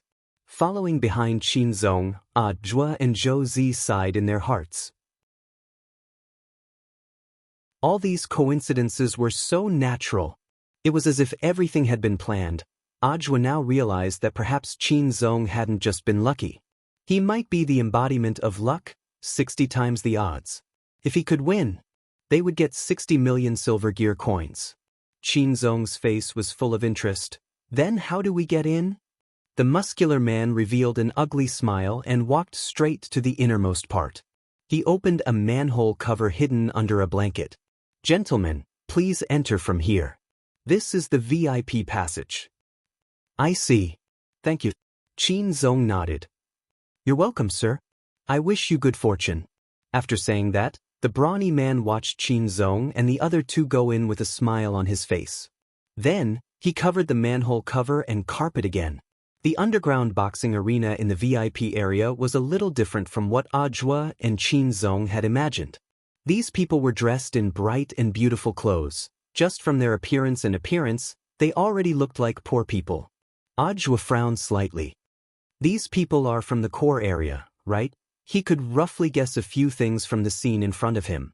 The odds in the finals were only 1-6, so in the end, it was just the poor people's plate, while this dojo challenge was the real deal, where the rich and powerful looked for excitement. At the betting counter, a lot of people were discussing the dojo challenge. Ah, what a pity for that man earlier. He was already in the 4th round, but in the end he was violently beaten up and carried away. Only I, great general who, can win this dojo challenge. In my opinion, treasure who will definitely win this year's dojo challenge. A middle-aged man with a big belly laughed fiercely. Holding a goblet, he spoke carelessly as he swirled the red wine in his hand. Don't celebrate too early, Boss Zhu. The competition isn't over yet. A rich lady with bright red lipstick smiled coldly. There's only 4 hours and 52 minutes until the betting deadline. I don't think it's possible to pass 5 rounds in a row and challenge last year's champion in less than 5 hours. The middle-aged man called Boss Zhu didn't hide his rampant laughter at all. He was a supporter of last year's dojo challenge champion, Hu Baogua. At that time last year, Hu Baogua had caught the eye of an ascender who wanted to leave the slums, who had provided him with the starting funds to participate in the dojo challenge. This so-called ascender was the kind of person who had already accumulated a certain amount of money and wanted to escape poverty and move to the core area. 2 years before the dojo challenge, an ascender had come to participate on his own, but in the end he had died a violent death. Later, an ascender had come up with an idea. That was to sign a hired thug to participate in the competition on his behalf. After the competition, the ascender would get his pass, while the hired thug would get his own money. With this money, the hired thug would have the capital to continue participating in the competition the next year. Furthermore, he would become the 2nd year's arena master. The dojo challenge had been held for dozens of years now, and this was already an unwritten rule. Director Daikaz, who was working with Ryoko Kamiya, was in fact one of the ascenders. These people were chatting animatedly. Ajwa, Qin Zong and Josie also understood what was going on. That was to say, the new challenger had to first defeat the 5 past guardians chosen by the bigwigs. Only after succeeding in all the challenges would he be able to challenge last year's dojo challenge king. The most important thing was that these past guardians all had spare tires. Once they were injured, they would be replaced by a new person. That was to say, no matter who challenged them, the first 5 past guardians would always be at full HP and MP. It doesn't sound very easy. Do we really have to bet? Ajwa frowned. Even he felt that the rules were too harsh. There were already less than 5 hours left. They had to challenge 6 people in a row. Unless there was a huge disparity in strength, this was almost an impossible task. This Director Zhu was also well aware of this, and he laughed again. As far as I know, the only one in the 10th ring who still has spare cash to sponsor the competition is that Director Daikaz. However, it was a pity that the hired thug he had just sent was already dead. There are less than 5 hours left. It's not like he'll force a duck onto a perch and randomly grab someone on the road, right? As soon as the man finished speaking, a roar of laughter rang out in the hall. Qin Zong ignored him and walked over to the betting counter. He took out the storage bag and asked, "Hello, can I still bet now?" "Of course, sir." The betting waitress gave a professional smile. "Please help me bet that this Mr. Hu Baogua loses." "Lose? Sir? I've checked. There are 1 million silver gear coins in your storage bag." After the waitress said this, a lot of eyes turned to Qin Zong. Qin Zong smiled slightly. "Please put me in."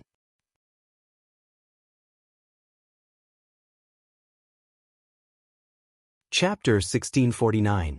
The voice was not loud, but it attracted the attention of the people around.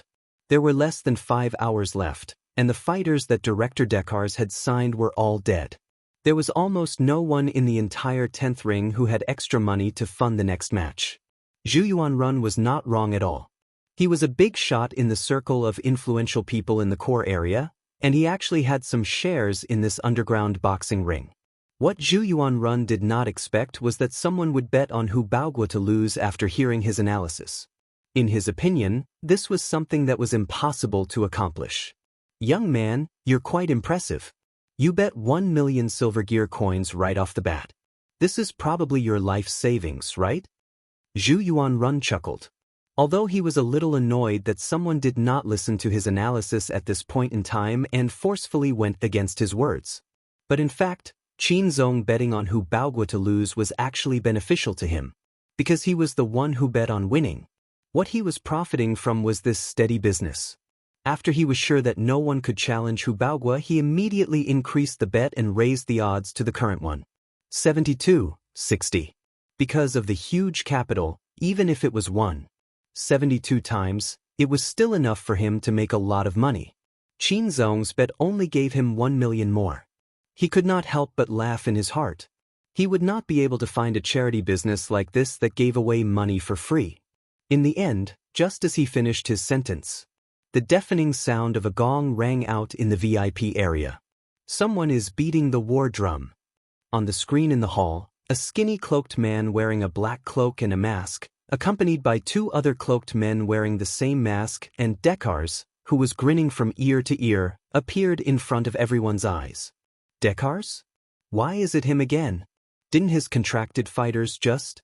Zhu Yuanrun and the surrounding dignitaries opened their mouths wide at the same time, looking at this scene in disbelief. That Hu Baoguo was rumored to have unfathomable strength. Although the participant list said that he was at the peak of the late Golden Core stage, in reality, this realm was just fishing. This would cause people to mistakenly think that Hu Baoguo was very weak, and thus lower the overall standard of those hired thugs. After all, the signing fee of each thug was based on their realm.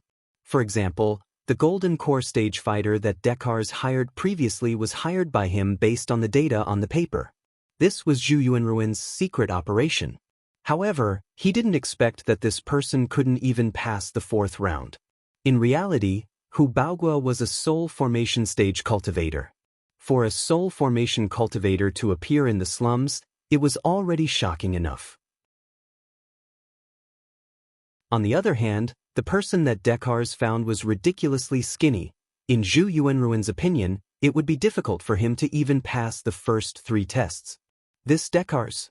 Is there something wrong with his brain? Why did he find such a short and ugly man to compete with? When Zhu Yuanrun said this, Daikas entered the venue with Lotus Sun, Jiogong, and Jin Deng. As soon as she entered the venue, Ryoko Kwamiya heard Zhu Yuanruin's arrogant voice. Under the cloak, her body trembled slightly. This damn fatty actually said that she was, "Calm down, Ryoko, you mustn't be exposed." Also, this Dekars did indeed label you as a boy on his fake identity. It's all for cover. Cover. On the side, Lotus Sun used teen voice to remind her. Ryoko Kwamiya took a deep breath. In her heart, she repeatedly said things like, "The world is so beautiful, but I'm so irritable." The golden lamp's light blessing spell on them perfectly concealed their auras to ensure that Ajwa and the others wouldn't discover them. Sharing the king's eye was indeed very powerful, but it was worlds apart from the real king's eye. As long as the light blessing spell was strong enough, it would be impossible for the king's eye's power to penetrate it. So now, they were being blessed with version 4.0 of the golden lamp's light blessing spell. Although the effect was temporary, it greatly increased Ryoko Kwamiya's fighting strength. When they entered the hall, Lotus Sun had been worried that Ajwa would see through them. After a brief exchange of glances, in the end, Ajwa's gaze quickly shifted away from them. She couldn't help heaving a sigh of relief.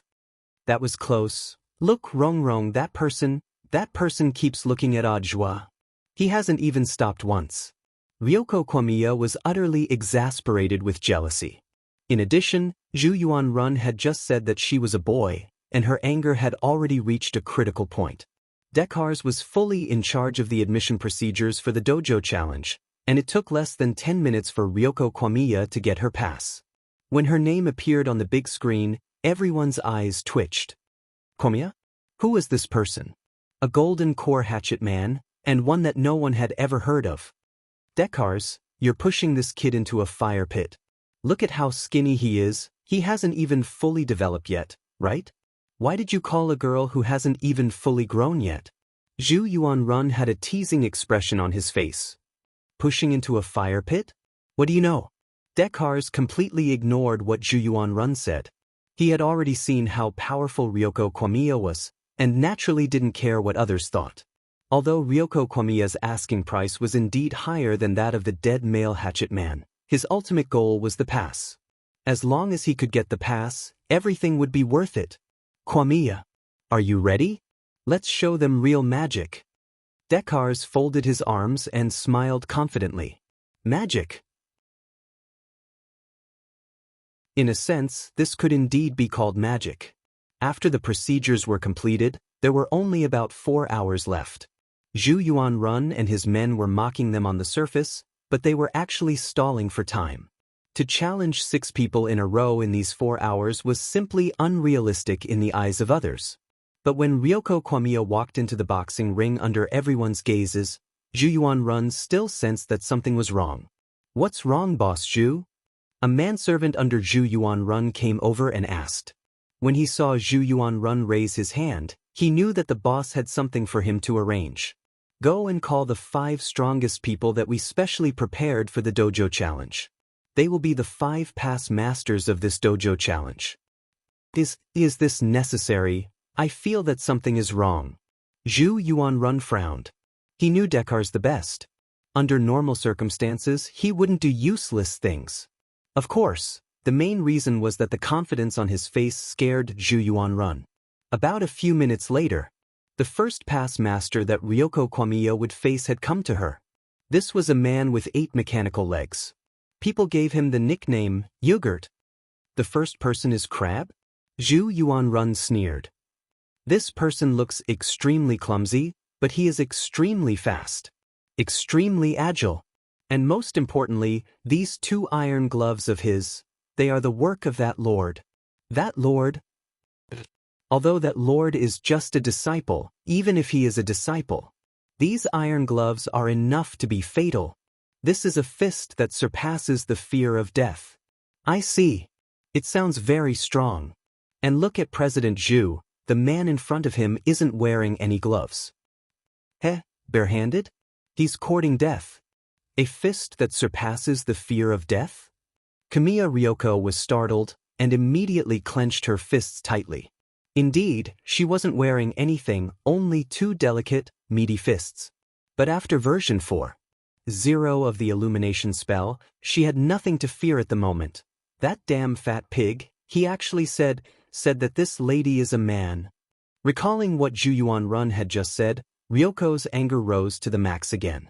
Facing the crab in front of her, who was much smaller in size, she went up and waved her arms. Boom. No one saw Ryoko's punch clearly, they only saw a dazzling golden light flash before their eyes. There was a loud explosion between the 2 of them. After the light dissipated, Ryoko withdrew the smoking fist that had pierced through the crab's lower body. She roared in a disguised voice. Although this voice had already been modified, Aj still couldn't help trembling, and for some reason, from the beginning, he had felt that this person's fist seemed a little familiar.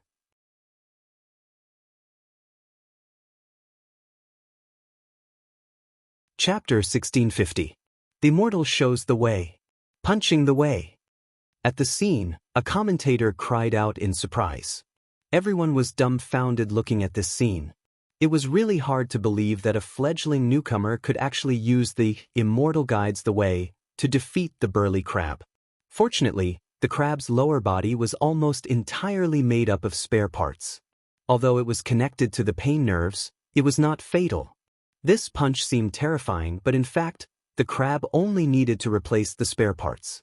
But it had to be said that Jumiya Ryoko's punch had indeed hit the crab's vital point, trapping his body in place and making him unable to move. After finishing off the crab, Jumiya Ryoko felt the fire in her heart surging, and she could no longer hold it in. This was just an ordinary punch. In the end, the commentator explained it as, "Immortal shows the way." Jumiya Ryoko didn't think she was an old boxing master. Her usual fighting style was to summon ghosts to assist in battle. She was a cultivator of this summoning style. So in fact, she didn't know any boxing techniques at all. She just used the crab in front of her as a sandbag to vent. What is this gong's background? Zhu Yuanruin's expression changed. Among the 5 gatekeepers he had sent, this crab's comprehensive strength was already above average, but it was so easily taken care of. This was something he had never expected. His face was filled with nervousness. After thinking for a while, he whispered to the manservant beside him, "Go, tell the black dragon to bring that thing. If necessary, use it. You must ensure that this unknown person is intercepted within the 5th gate, or fight with him to buy time." The manservant nodded and immediately retreated to do as he was told. In the spectator stands, Zhou Zi noticed this scene from afar. He was observant, especially the manservant standing beside Zhu Yuanrun, who he had been secretly observing for a long time. Brother Zhua and Brother Zong. That person is going back and forth, as if he's up to something. Qin Zong smiled. Z has good eyesight. Maybe he's preparing some kind of prop? Prop. Zhou Zi was not stupid, and he quickly thought of stimulants or something like that. If this was a regular boxing match, this would definitely be against the rules. But Zhou Zi forgot a very important premise, and that was that this was an underground boxing arena. It was a shady place. It was a place where the rich and powerful in the core area used their money to expose their evil interests. And in such a place, all kinds of shady things would exist. You don't have to worry too much, Z. This Mr. Gong will definitely win. No matter what tactics they plan to use. Qin Zong crossed his arms and said calmly.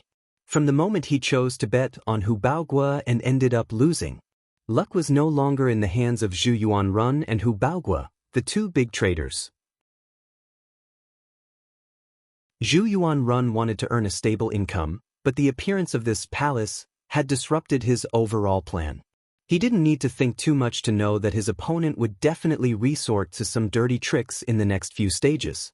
However, no matter how dirty it was useless as long as he was here. It was only a matter of time before he used his luck to clear his name. He might even shoot himself in the foot. It could be said that everything up until now was within Qin Zong's expectations. However, it wasn't that there weren't any surprises.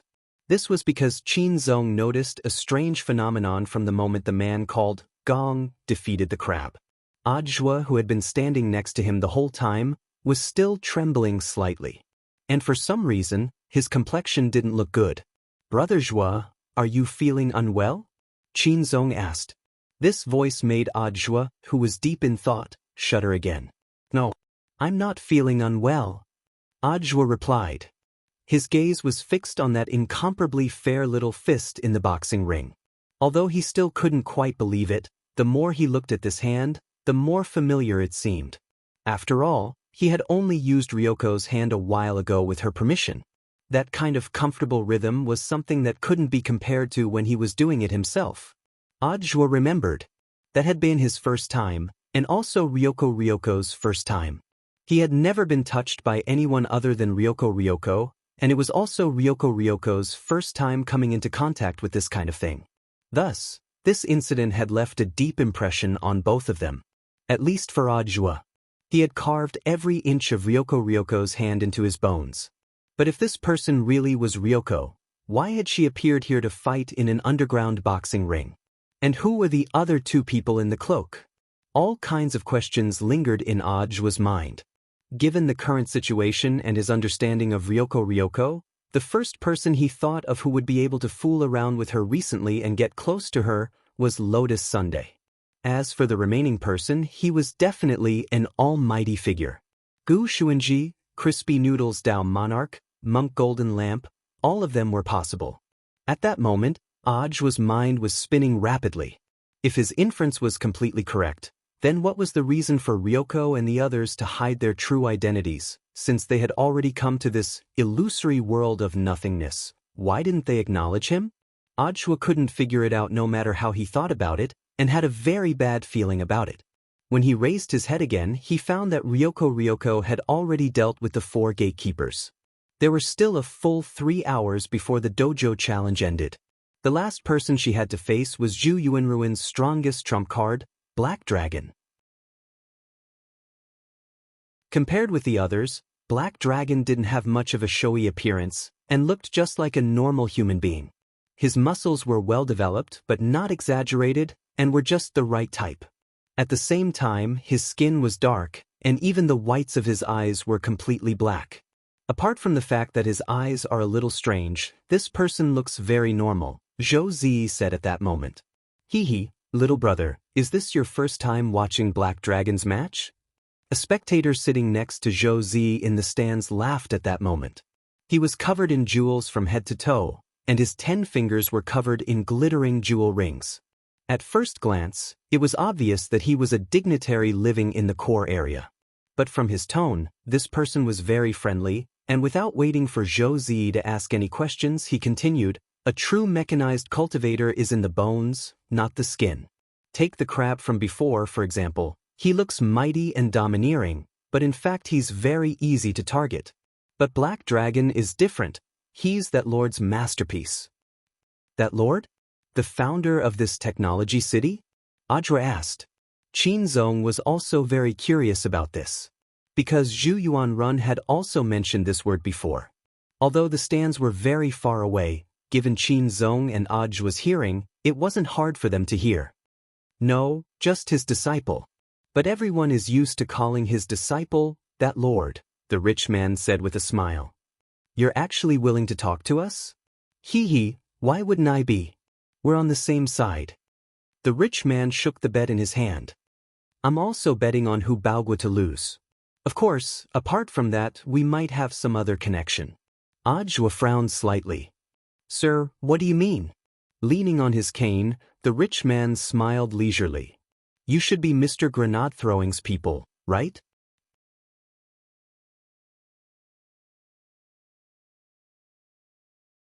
Chapter 1651.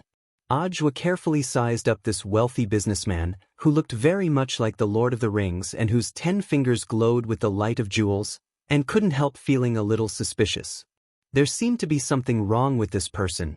If he was a native of this technology city, it stood to reason that he shouldn't know about the outside world. The more he looked at this wealthy businessman's eyes, the more he felt that they were somewhat familiar, as if he had seen them somewhere before. Very quickly, he suddenly thought of something. Mr. Ming? Hearing Audra's words, the rich businessman's face visibly twitched, and he couldn't help laughing out loud. AI, how boring, I thought I'd be able to fool him for a little longer. Audra was utterly stupefied. He hadn't expected this wealthy businessman to actually be Wang Ming, but how on earth had Wang Ming done it? Possession? That was clearly impossible. He wasn't a cultivator. Could it be that he had used mental energy to control him? But in this world of nothingness, which was completely isolated from the outside world, no matter how smart Wang Ming was, he shouldn't be able to do this, right? I originally wanted to have a chat with this Shouchong, but unfortunately, someone beat me to it, Wang Ming said as he borrowed the wealthy businessman's body. The greatest advantage of controlling one's psyche was that this kind of disguise was almost impossible to see through. If it wasn't for the fact that Audra had done some research on the two Wang brothers and had strong observational skills to be able to distinguish the details, he probably wouldn't have been able to connect the dots so easily to Wang Ming. Naturally, luck had played a role in the speculation he had blurted out just now. Audra never thought that he would be right. Mr. Ming said that Shouchong has been captured? And brought here? Audra suddenly felt that the clues in this matter had become tangled and complicated. His original goal had been to follow behind Zhang Ziden and Li Xian, and his main goal had been to help Zhou Zi. That's right. Shouchong has a miniature transmitter that I developed and designed. When my brain waves tracked the device, it felt like I had accidentally fallen into a space-time crack. Left with no choice, I could only separate a portion of my brain waves to get out of danger, Wang Ming said. Wang Ming said, after a short period of time, the separated brain waves were transmitted to this space. The gecko cutting off its tail? Audra asked. Yes, you can understand it that way. Using the rich merchant's body, Wang Ming nodded and said, but this is an alternate space, after all. My separated brain waves were very weak, and I couldn't stay in this state for a long time. There was no other way, so I could only find someone who looked very rich to control. I see. Ajwa asked with concern. Then isn't Mr. Ming in danger? I don't think it's dangerous. In any case, this separated brainwave is similar to your cloning technique. It won't affect my body. It's just that the duration is very limited. Wang Ming laughed. Fortunately, the fatty I possessed isn't just rich. His IQ was not bad either. In this way, I could generate new brainwaves through his brain, supplementing the brainwaves that I had separated from my main body. But with this method, the production is less than the consumption, so I won't be able to sustain it for too long.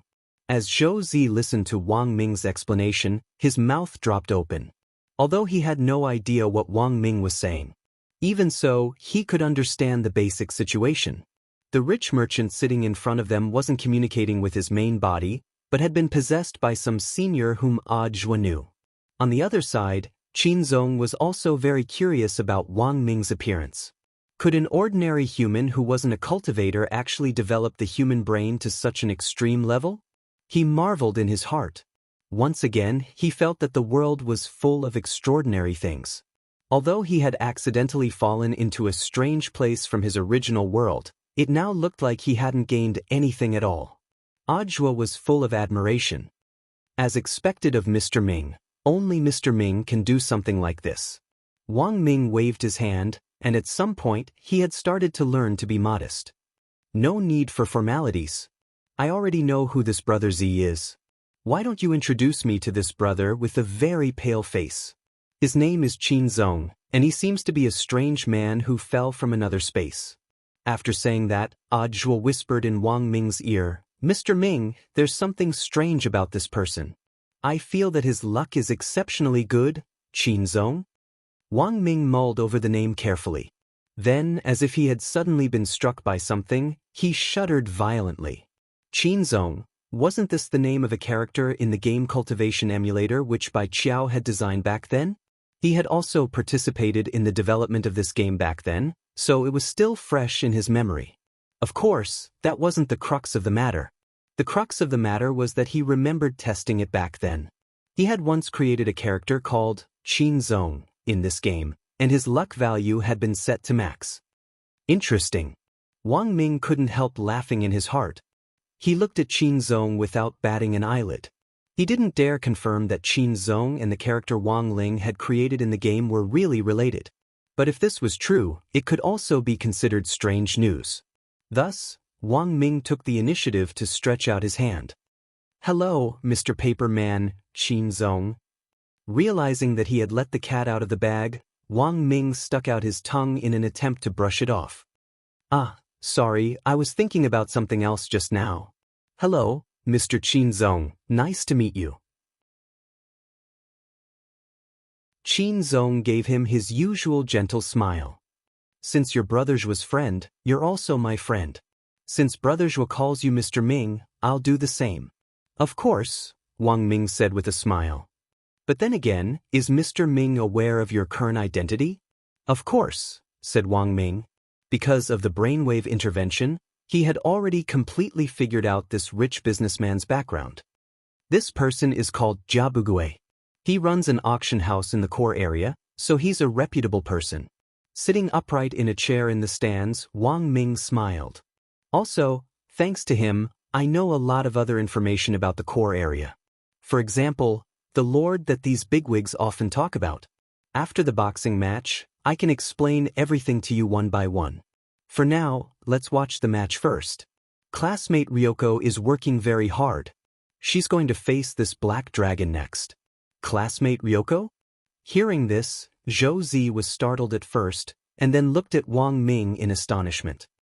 Mr. Ming, are you saying that the one on stage is sister-in-law? If I remember correctly, didn't you live with Ajwa for a while? Your sister-in-law's chest is so flat, can't you tell? After Wang Ming said this, Zhou Zi's face instantly turned red. Ajwa didn't know whether to laugh or cry.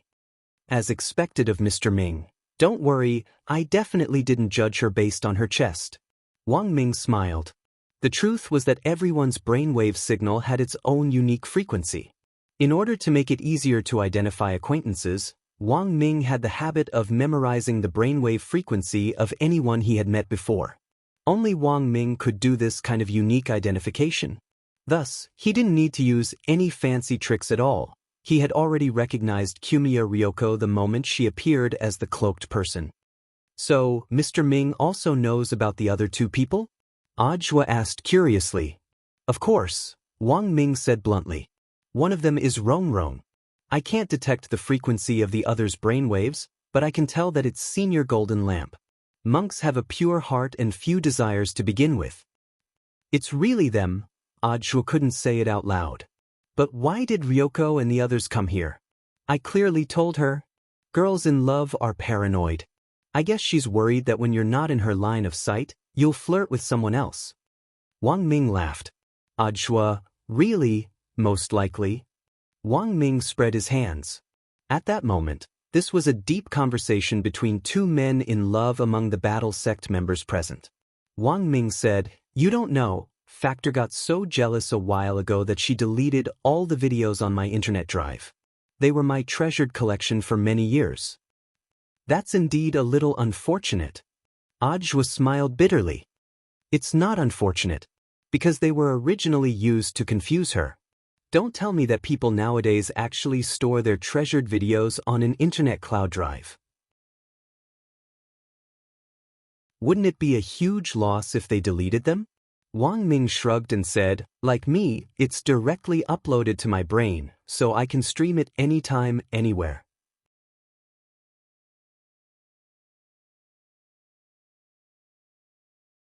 Chapter 1652.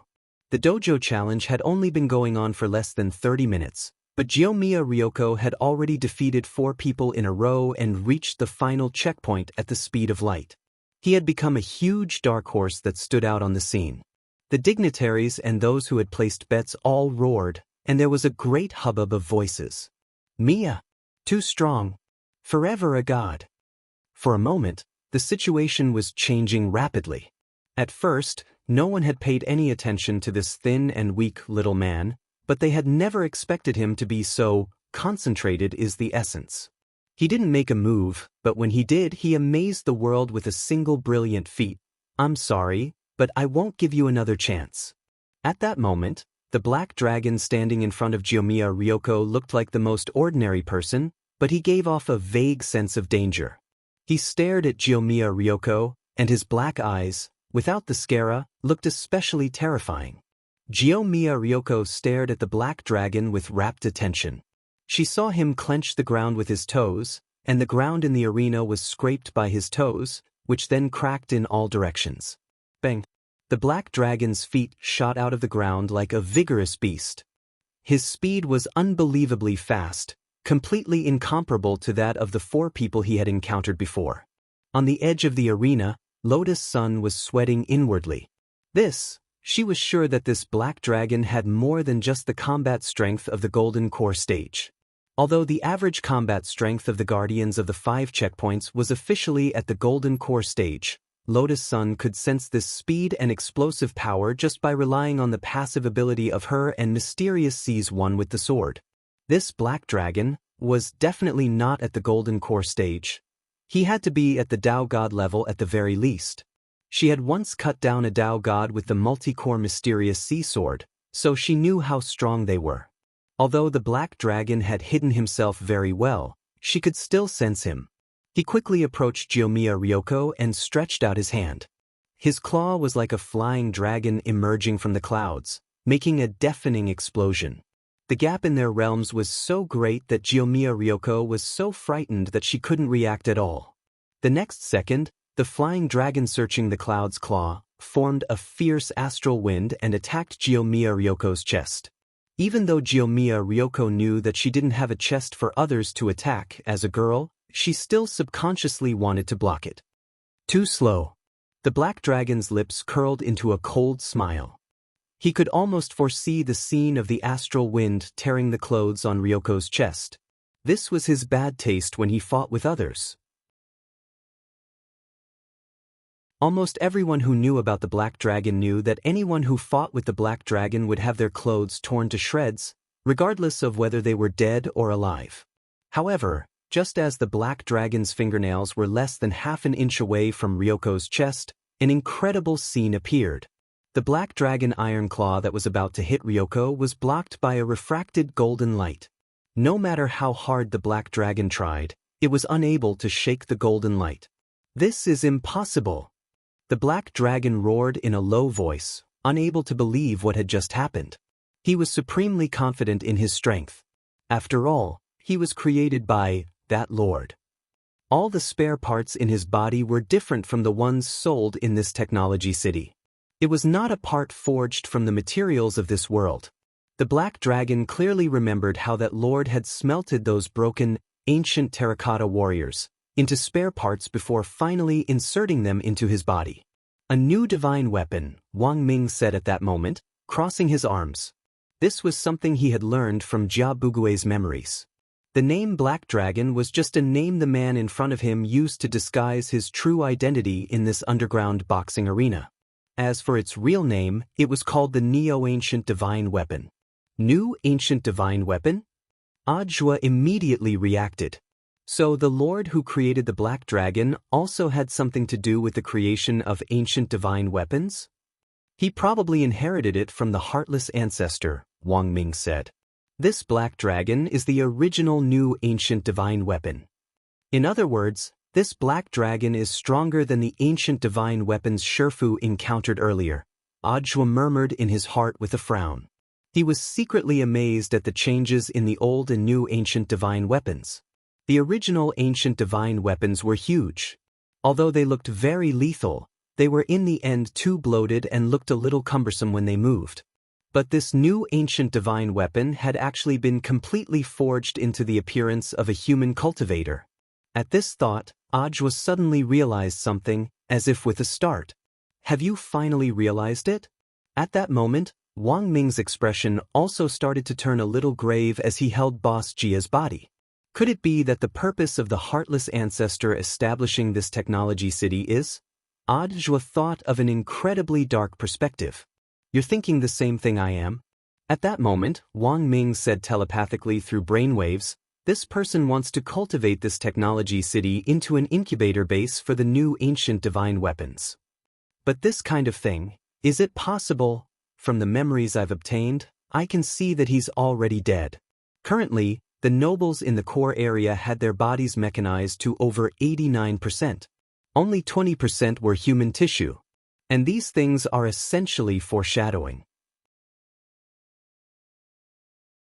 Wang Ming said. In fact, he hadn't been interested in this technology city at first, but after learning about the rich businessman's memories, he suddenly wanted to know more about it. It was purely an inspiration for the following research work on the new talisman.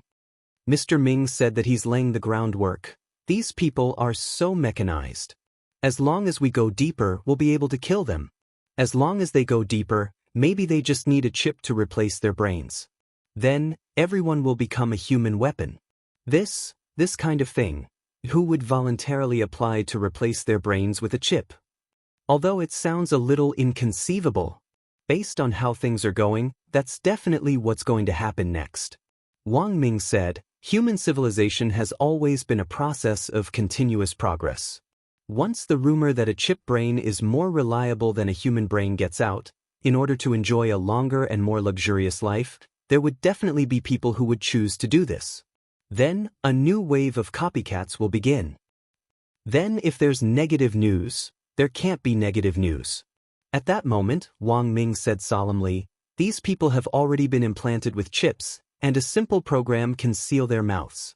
At that time, black and white will be reversed, and everyone in this technology city, from the nobles to the poor, will be completely fooled. When Wang Ming said this, Ajwa's mind was already filled with images. If the heartless patriarch's purpose in establishing this technology city was really to serve as an incubation base for the new ancient divine weapons, then once his plan succeeded, everyone in this technology city, he would have a new ancient divine weapon army with a population of hundreds of millions. While Ajwa was in a momentary daze, a shocking scene once again took place in the boxing ring in front of him. After several fruitless attacks, Black Dragon's accumulated anger unexpectedly reached its peak. Black runes rose from under his feet and wound around his legs like snakes before finally crawling all over his body. Ryoko Kamiya frowned deeply. This was a suffocating evil power. For some reason, Ryoko Kamiya felt a little disgusted. Lotus Sun sensed that something wasn't right with Ryoko. Senior Golden Lamp, there seems to be something wrong with Ryoko. The monk's face was calm. This is the power of Hell of Azura, which has a certain restraining effect on the Buddha light of the light blessing spell. Although it won't be enough to undo version 4.0 of the light blessing spell, it will definitely make Miss Ryoko feel uncomfortable. After all, she isn't a Buddhist, but the power of Hell of Azura specializes in attacking the heart. Lotus Sun became anxious. Then what should we do? Don't worry, Miss Rong. After thinking for a moment, the monk said, then, it's this poor monk's turn. Senior, you mean, in version 4.0 of the light blessing spell, the person who is blessed has the right to use it to fulfill a wish. In a critical moment, this poor monk will be able to take over the body for the time being by silently reciting the Great Mercy spell. Is this okay? It's not a problem. In this poor monk's 1,000 lives, I've experienced being a woman.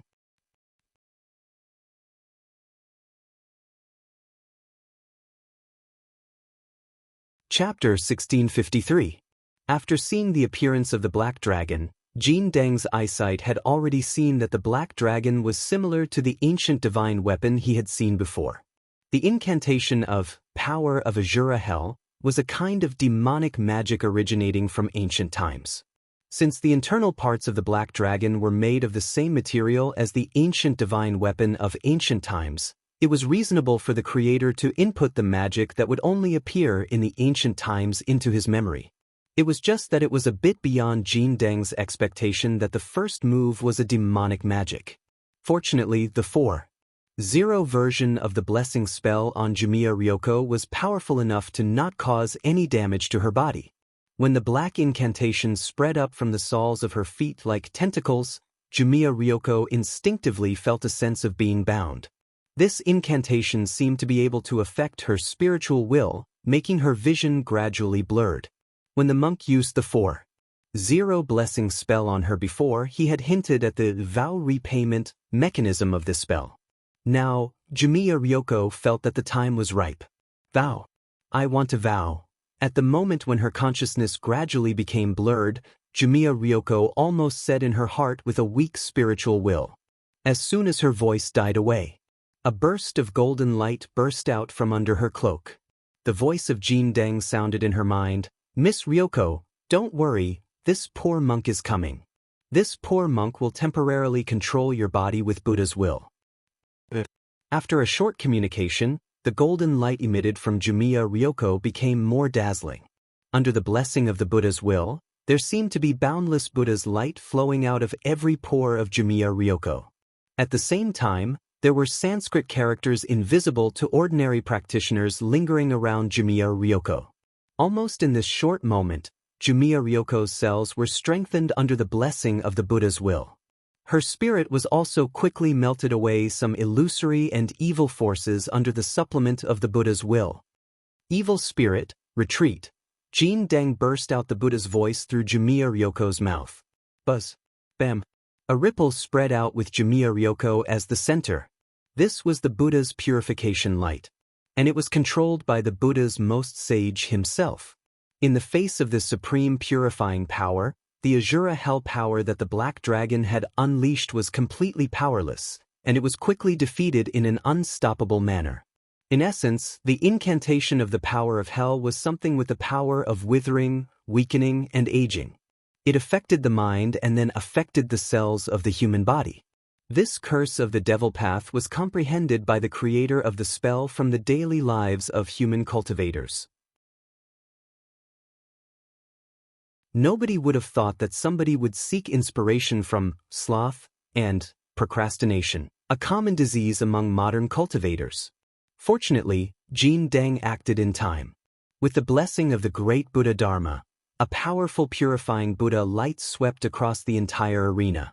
At this moment, the boiling underground arena fell into a momentary silence. After all, it was a powerful force unleashed by the most holy Buddhist teachings. For a moment, Everyone in the boxing field began to reflect on the mistakes they had made recently. For a moment, Jean Deng heard many people's voices of repentance fall into his mind. I shouldn't have bought spinach. I shouldn't have spent so much money. I clearly knew that spinach wasn't good behavior. If I had known that it would be shopping day, I wouldn't have bought so many things. There's almost no space in the express delivery boxes at home. If I hadn't returned my wife's express delivery, maybe she wouldn't have divorced me. Of course, Jean Deng also heard some familiar voices among these repentant voices. A while ago, I shouldn't have said that the factor was small. Now that I see Yoshiko, I really feel like I was so wrong. Come to think of it, why is Audiobook so into this? Since there's nothing, why don't I just find a man? I should be a little bolder. As expected, Yoshiko's hand alone isn't enough to satisfy me. Men should be more honest sometimes. I never thought that Yoshiko would actually be jealous of me. What a cute girl. If I had known earlier, I would have listened to Gu Xuanji, that guy, and obediently provided him with a few crispy noodle snack packets before carrying out this mission. Otherwise, I wouldn't have jumped the world line and come to this strange place. Even if I admire Brother Joie, I shouldn't have secretly taken pictures of him every day. If this goes on, I feel like I'm going to turn into a peeping Tom. Sister-in-law is so jealous. What if she misunderstands that there's something going on between me and Brother Joie? These tight clothes are really tight around my chest area. Although classmate Wang Ling's milk candy is very sweet, as expected, I still can't eat too much at once. He gave me a sack of it on the old street last time, so much. Sure enough, he still likes me, right? But this milk candy seems a little too potent. Fortunately, it's only temporary, and Yoshiko won't be able to tell if I'm wearing tights. Otherwise, she'll be so envious. I'm actually called a man in a place like this. That's too disrespectful. Sure enough, in that place, you have to have something to be feminine. Come to think of it, Rong Rong seems to have gotten bigger there, and it's very obvious that she's wearing tights. Oh my god. It was to the point where he had to wear tight clothes. If I had known earlier, I would have been more honest and asked her what method she used before coming here. Even though it sounded like some strange reflections, Yi Zichen felt that it was a strange reflection. It could only be said that Monk Golden Lamp was indeed Monk Golden Lamp. Even though he had heard these things, he gave his friends enough face and didn't make any comments in his heart. Monks were pure and had few desires, and didn't understand the love between men and women in the secular world. Thus, he could only pretend that nothing had happened. Everyone at the scene was in a state of reflection, and the overall atmosphere was silent, which startled Black Dragon. Who on earth are you? Black Dragon felt his mind in a mess. His demonic spell had been defeated, and he had suffered a backlash from the purifying Buddhist light of the golden lamp. His steps started to become unsteady, and he began to stagger in the arena as if he were drunk. There was a thud. The loud sound of someone kneeling on the ground broke the silence. At that moment, Black Dragon was kneeling on the arena, and his eyes, which had been completely invaded by darkness, gradually revealed the whites of his eyes. Black Dragon's hands trembled as he stared at his palms. His pupils contracted slightly, and a question actually started to echo in his heart. Who on earth am I? At that moment, a question of reflection also appeared in Black Dragon's mind. He was reflecting on who he was, why did he appear in this world, and where did he come from? And when these questions unfolded in his mind, Black Dragon searched through his seemingly rich memory, only to find that apart from killing, there was nothing else in his mind. All that was left was a blank space.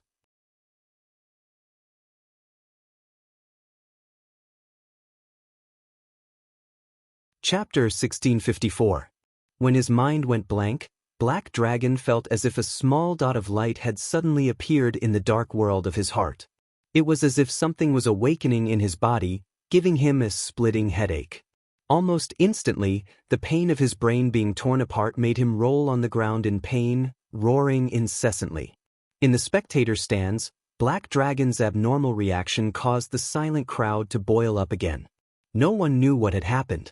All they saw was Black Dragon holding his head, his limbs twitching like maggots. Black Dragon. Stand up right now. Do you know how much I spent? Zhu Yuanrun roared. He stood below the ring and cursed. But at this moment, Black Dragon could not hear anything else. He only had one question, and that was to know who he was. Why did he appear in this world? All this time, he had only carried out the tasks given to him by a few fixed commanders. He had never thought of getting to the bottom of his identity. But at this moment, Black Dragon felt as if he had faintly changed. In the face of Zhu Yuanruan's curses, his pupils, which had already turned into a normal human, shrank. Then he suppressed the pain in his head and jumped off the ring. This action stunned Zhu Yuanrun and the audience. Black Dragon. You lunatic. Jumping off the ring is forfeiting. Zhu Yuanrun was furious. He never thought that Black Dragon would disobey his orders. This was a hired thug that he had hired from that lord. All the parts on his body were of the highest quality. Just the monthly fee alone was an astronomical figure. But Black Dragon was very useful. As long as Black Dragon went on stage, it meant that he would win. Zhu Yuanrun had spent a lot of money, but Black Dragon had made even more money by accurately punching for him in the ring. At this moment, Black Dragon expressionlessly walked in front of Zhu Yuanrun, grabbed him by the neck and raised him up high. Speak, who am I? Zhu Yuanrun could not breathe from Black Dragon's grip. His limbs twitched as he struggled. He used all the spiritual energy in his body to try to pry Black Dragon's fingers off. But Black Dragon was too strong. No matter how hard he tried, he could not move. Save me. Zhu Yuanrun felt like he was going to die. He had never imagined that he had spent so much money to buy the Black Dragon from that lord. How could he betray him? He had just renewed the fee 2 days ago. He clearly had the highest authority to command the Black Dragon. Buzz! Just as the Black Dragon was about to die, the golden lamp in the body of Kamiya Yoshiko suddenly made a move. A Buddha's light shot out from her fingertips and hit the back of the Black Dragon's hand precisely. The Black Dragon was in pain and had no choice but to separate Zhu Yuanrun. Then, with a stomp of his feet, he transformed into a cannonball and directly blasted a big hole in the ceiling, escaping from the underground arena. This palace was too much of a hindrance. And his commander wasn't just Zhu Yuanrun. There had to be someone who knew the answer he was looking for. Cough cough. Damn Black Dragon. Zhu Yuanrun was like a stray dog, lying on the ground and coughing for a long time before he stood up shakily. Director Zhu, are you all right? That Black Dragon has gone berserk. What should we do now? Just as the Black Dragon was about to go berserk, a few servants who were hiding far away came over one after another. What should we do? Put him on the wanted list. How dare he do this to me? Zhu Yuanrun rubbed his red neck. His expression was still painful. Yes, Director Zhu, the servant replied. There is one more thing, Director Zhu. What is it? Mr. Hu Baogua ran away. Ran away? Zhu Yuanrun was so angry that he almost fainted. He almost lost his balance. This result could be said to be unexpected, but it was reasonable. The Black Dragon's battle strength was originally above Hu Baogua's. Even the Black Dragon was suppressed, and with Hu Baogua's self-preservation personality, he definitely wouldn't continue the next match. But this way, the outcome of this dojo challenge was already very clear. He had lost completely. In the end, the Black Dragon and Hu Baogua, one betrayed and the other ran away. He didn't even have the chance to secretly manipulate them. Why was he so unlucky this year? Yet, so many unexpected things had happened.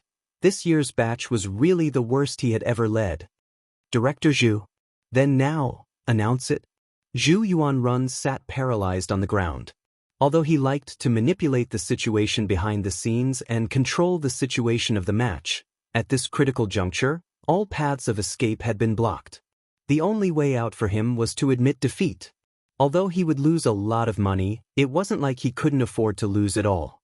Of course, there was actually another very important reason why Zhu Yuanrun was so willing to admit defeat. Just now, Kamiya Yoshiko had saved his life from the Black Dragon. After the announcement, bring this Mr. Gong and Dekis to my office. Also, Call his companions to my office. Zhu Yuanrun rubbed his throbbing temples, waved his sleeves, and left the scene surrounded by everyone. When the bunny girl whom Zhu Yuanrun had arranged came on stage to announce the winner was Gong, Ajwa still couldn't believe it. He admitted defeat just like that? All paths have been blocked, what else can he do but admit defeat?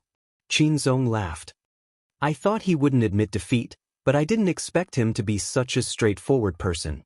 Maybe it has something to do with Miss Yoshiko saving him just now? But what on earth is going on with that black dragon? I feel like he's a different person. Ajwa frowned. It seems that the stability of this new divine weapon is still a little lacking.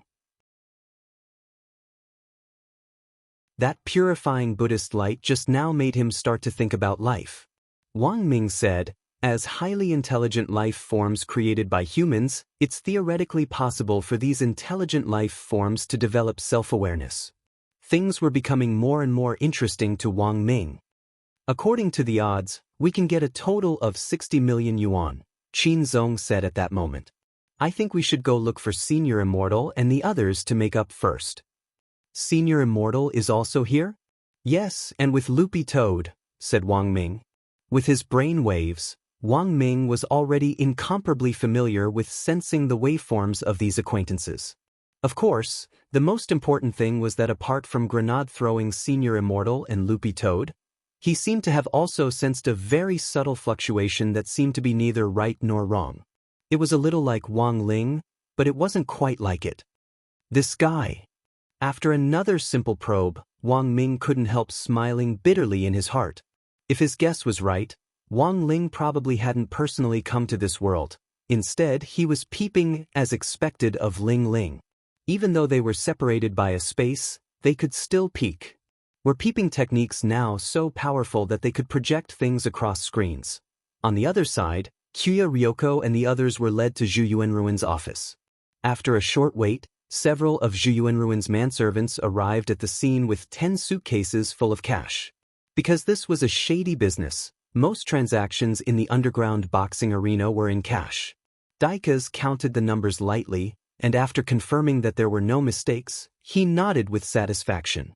I never thought that President Zhu would actually keep his promise. This is a little unexpected. I thought this old guy would play Tai Chi with me. Daikas, you've gone too far. Speaking ill of people behind their backs. Am I, Zhu Yuanrun, such a shameless person? At that moment, Zhu Yuanrun walked in through the door, looking like an old capitalist in a suit and leather shoes. As soon as he entered, he bowed to Lotus Sun, Kuya Ryoko and Jean Deng. Thank you, Mr. Gong, thank you all. If it hadn't been for you just now, I'm afraid I would have died at the hands of the Black Dragon. Daikas smiled. President Zhu, apart from the bonus, it seems you're missing something. I know what you're talking about. I prepared it a long time ago. As he spoke, Zhu Yuanrun took out 4 rainbow crystal cards from his bosom. These are your passes. How come there are 4? Daikas stared at them with wide eyes. For passes. One of them was worth 20 million gold gear coins. This was wealth that people in the slums couldn't accumulate in their entire lives. One of them is for you.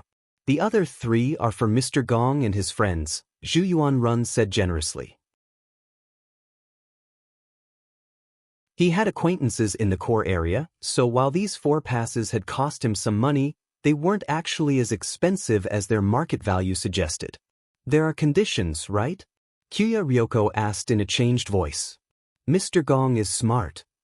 Zhu Yuanrun said solemnly, actually, it's not too much. I hope that Mr. Gong can help me stop the Black Dragon. This guy has gone crazy, and I'm guessing that his next move will be to find other commanders. They have a deep cooperative relationship with my boxing arena. If I let them die just like that, the consequences will be very troublesome.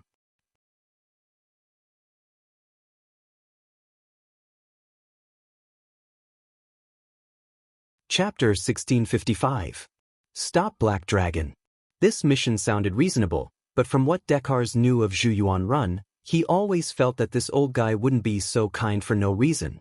After receiving the pass, Zhu Yuanrun didn't force them to stay, and didn't even sign any specific contract with Lotus Sun, Jumiya Ryoko, and Jean Deng. A purely verbal agreement made people feel even more mysterious and uneasy. Because he had obtained the long-awaited core zone pass, Dekars quickly completed the handover of the position of director. The next director was appointed by him. Meanwhile, he packed all kinds of belongings that he had prepared beforehand into a fully packed package, which he placed in a luxuriously decorated carriage. He couldn't wait to go to the core zone, that heavenly world that could be clearly divided from the slums. From the moment he got the pass, Dekars couldn't bear it anymore. At this moment, he stood in front of the carriage and had a final conversation with Lotus Sun and the others. I still maintain my original opinion. This Zhu Yuanrun isn't a simple character. He wants you to deal with the commander. There must be some other reason behind it. Don't believe the nonsense that he's doing this to repay you. Dekars frowned. This person is just a businessman who won't get up early without profit. Thank you for the reminder, Mr. Dekars. We'll be careful. Under the cloak, Lotus Sun thanked him with a smile. She and Jamiya Ryoko naturally also thought of this. As the successors of the Sun and Jamiya families, even though they were very young, they had personally experienced a lot of wars in the business circles since they were young. It was full of murderous intent and undercurrents, and the slightest carelessness could lead to a horrible death. In fact, when Zhu Yuanrun gave them the pass, Lotus Sun and Jamiya Ryoko had a tacit understanding that this boss Zhu might be up to something else. More words, I will not say more. Thank you, everyone, for your help. You've allowed me to achieve what I've always dreamed of. Dekars gave a hearty smile and handed each of them a golden name card he had printed. This is my address in the core zone. You're welcome to come and play with me whenever you're there. Then he stepped onto the luxurious carriage heading to the core area. Accompanied by the long neigh of the white spiritual horse with mechanical limbs, this carriage driven by the black deacon under Dekars sped towards the place of his dreams. Lotus Sun gazed at the departing carriage, vaguely sensing that many things had happened. Her willowy brows were tightly furrowed and a strong sense of unease welled up in her heart. She wasn't like Wang Ling or Golden Lamp, who had that kind of realm and powerful ability to predict the future. However, because of Mysterious C's passive ability of becoming one with the sword, her sixth sense as a girl was magnified limitlessly. This directly gave her an ability similar to Wang Ling's eyelid warning back then. This could be considered a danger warning, but it wasn't as accurate as Wang Ling's. It's all fate. Looking at Dekis, who was leaving Golden Lamp Monk's side at this moment. He seemed to have predicted something. Did Senior divine something? Lotus Sun asked. He's about to experience his predestined calamity. Even if this poor monk saves him now, he won't be able to change anything. What's meant to happen will happen sooner or later, so it's better to face it earlier, Golden Lamp Monk said. Unless one could reach Wang Ling's level. Otherwise, no one could have the ability to defy the heavens and change fate. Listening to Golden Lamp, Lotus Sun thought for a moment. Then she sighed. No matter what Senior Golden Lamp thinks, I still don't think we can just sit back and do nothing. Isn't it always a Buddhist disciple's duty to save the common people? When she said this, Lotus Sun felt like she was going a little crazy. She was actually fighting with a supreme Buddhist saint? This was simply inconceivable. Miss Rong is right. Golden Lamp was non-committal. If we don't save one person, how can we save the common people? Lotus Sun continued. Hearing this, Golden Lamp was startled at first, and then he laughed. Since Miss Rong wants to do it, this poor monk will naturally accompany you. Actually, he hadn't expected Lotus Sun to say this. As a supreme Buddhist saint, there was no way he would argue with a girl. And Lotus Sun's words actually weren't unreasonable. Moreover, it sounded like old Jiang Zia. After deciding on their next step, Lotus Sun and the other two decided to take action right away. They also boarded a luxurious carriage, but unlike Dekis, they had hired the coachman and carriage. In the carriage, Lotus Sun and Kumiya Ryoko exchanged masks. The main reason was that the danger in the core area was unknown, and Lotus Sun felt that it would be very dangerous for Jamiya Ryoko to continue playing the role of Gong. But Lotus Sun was different. Because of Mysterious C and Sun Yinger, She had a little ability to protect herself. As for the reason for changing masks, Jumiya Ryoko was clearly very conflicted. In the carriage, she asked, "But I still don't understand why change masks?" "It's to confuse him. To confuse Senior Joie." Lotus-san casually made up an excuse. "When you were fighting just now, I vaguely sensed that he seemed to recognize you." "Ah? Is this for real? My disguise was so good." "That's right. Therefore, if he were to change the mask now, he might be able to confuse them. And their next step is definitely to go to the core area. If we go there first, it'll be good for us to control the situation." Rongrong's right. After saying that, Jumiya Ryoko couldn't help sighing. "AI, that was really dangerous. I was almost recognized." Elsewhere, Zhu Yuanrun stood in front of the floor-to-ceiling window in his office, using a custom-made high-powered telescope to stare at the only luxurious-looking white jade avenue in the slums. Carriages occasionally passed by on the way. This white jade avenue was the only road connecting the core area and the slums. It was heavily guarded, and there was no other way to enter.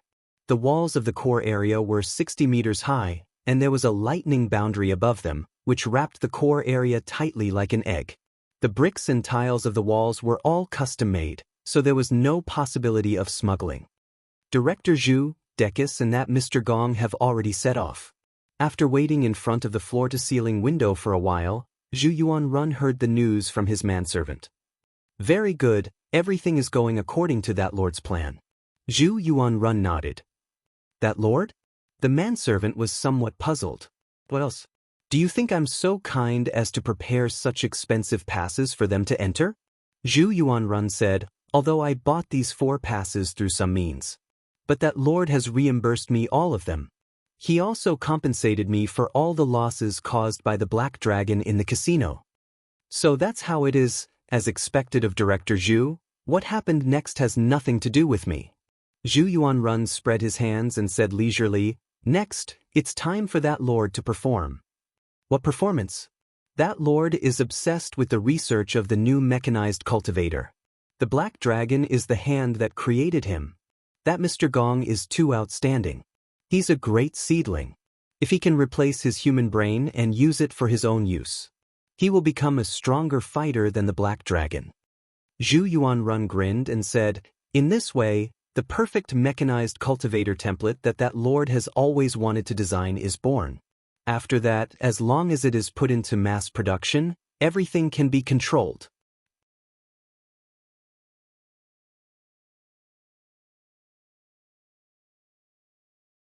Chapter 1656. There was a tavern called Sega in the slum's 6th Ring Road area, and the signboard hanging over its door smelled of light pollution. The purple neon sign flickered at a strange frequency. This was the most prosperous and lively place in the slum area of this technology cultivation city. The rich in the core area didn't just earn money from the rich, but also from the poor. For example, Zhu Yuanrun ran a shady business in underground boxing arenas. In addition to several large auction houses in the core area, the wealthy merchant Jia Bugui, who was currently under Wang Ming's control, also benefited behind the scenes from many taverns and bathing centers. For the poor, their lives were inseparable from baths and alcohol, which were excellent ways to relieve the fatigue of the day. Before coming here, Wang Ming had already informed Jia Bugui's manservants to completely clear out the taverns so that the members of Battle Sect who had come to this world could have a meeting place. Grenade-throwing Senior Immortal and Loopy Toad were the first to arrive after receiving Wang Ming's brainwave message. After coming to the illusory land of nothingness, Loopy Toad took on a human form, which was a rare occurrence. In a modern cultivation city, its beautiful green hair in human form would be laughed at. But that wasn't the case in this technology city. Apart from the people in the core area, every mechanized cultivator displayed their individuality to the extreme, with all sorts of colorful hairstyles. Loopy Toad's beautiful neon green hair in human form could even be seen as a manifestation of its individuality here. When Wang Ming and the others arrived, they pushed open the door and entered to find the two of them carefully sipping a glass of iced whiskey. When they saw each other, they cupped their fists in salute. Wang Ming and Jua, Greetings, Senior Immortal. Josie, greetings, Sect Leader Grenade Throwing. Qin Zong grinned and cupped his fists in salute. So you're the grenade throwing Senior Immortal that Brother Zhuo mentioned?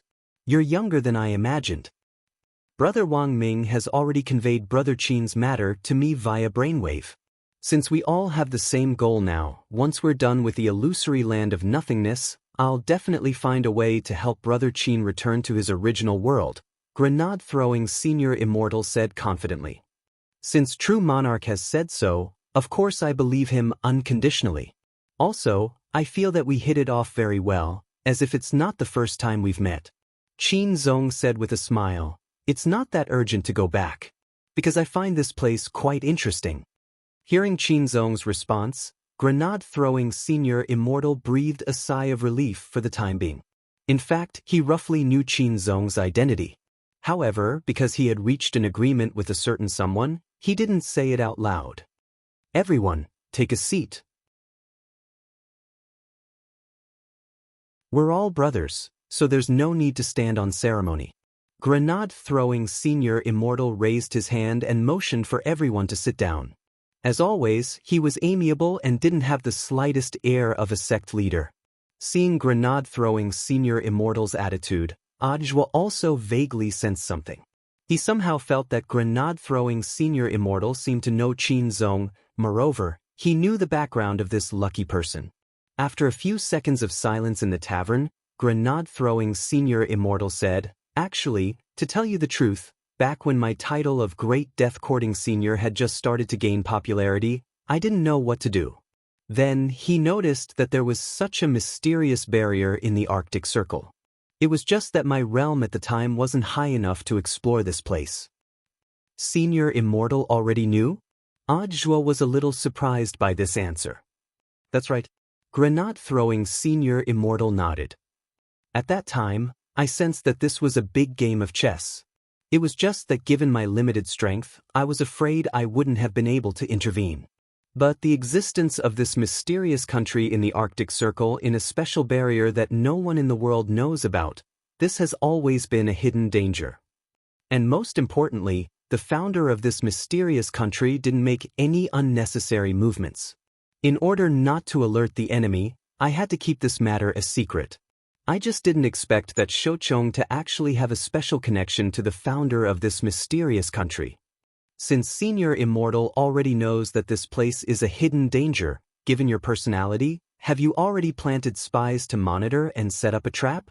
Audiobook asked. Of course I have. Furthermore, I specifically looked for Brother Gu, grenade-throwing Senior Immortal said. Grenade-throwing Senior Immortal said, Brother Gu protected me, and the other party successfully infiltrated this world. The truth was that the person he had wanted to look for at first had been Wang Ling. But because Wang Ling had really troubled him too much at the time, he hadn't been able to bring himself to do it, so he had later turned to Gu Xuanji. Loopy Toad had listened to grenade-throwing Senior Immortal's account of the whole story before anyone else. After he finished listening, Loopy Toad instantly felt like spitting out a mouthful of curses. He felt that Senior Immortal was sometimes too naive. What didn't his little master Ling know? I see. Hearing this, Wang Ming and Audiobook nodded.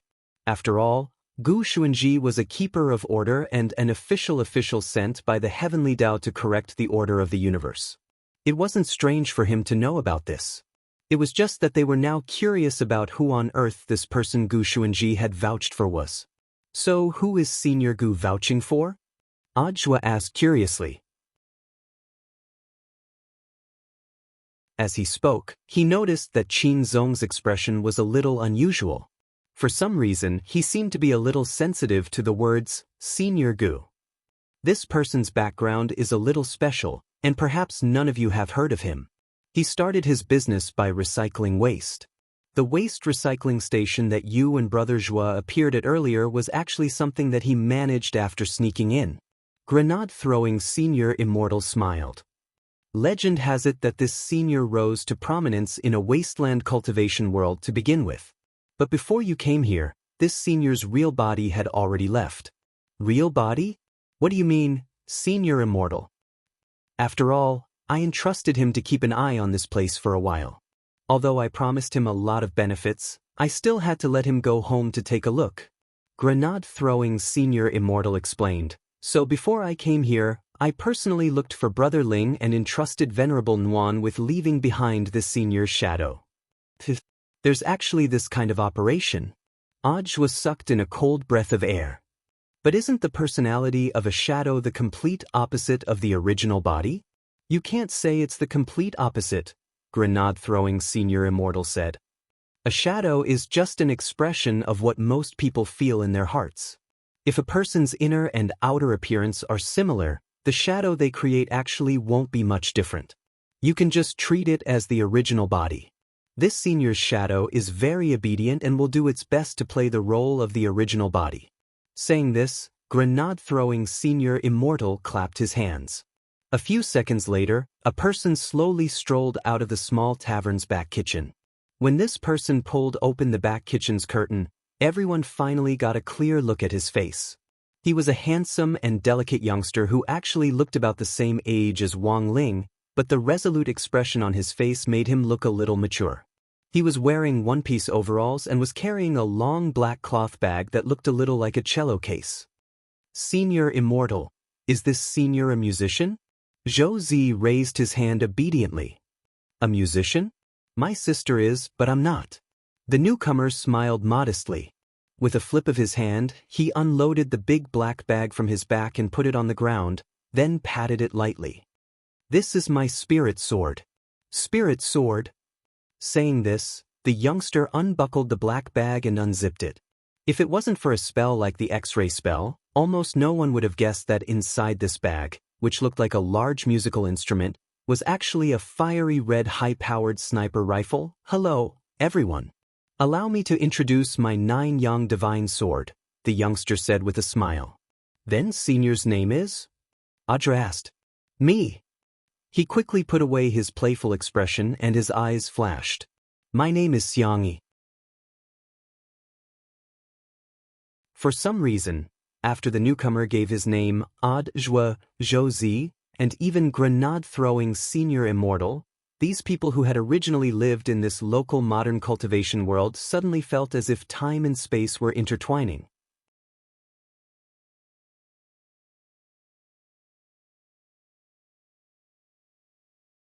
Chapter 1657.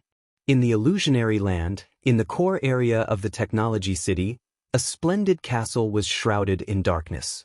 A thin and long beam of light was refracted from the top of the steeple at the top, which seemed to be connected to the sky. With the beam of light as the center, a barrier without any blind spots spread out and connected to the outer wall of the core area. Below the castle was a splendid night market. It was lively, prosperous, and never-ending, completely different from the deathly stillness that shrouded most areas in the slums. This castle was the place where the legendary Lord lived. The only road leading to the castle was the main road that had been completely cordoned off more than 10 hours ago. It was dozens of kilometers long.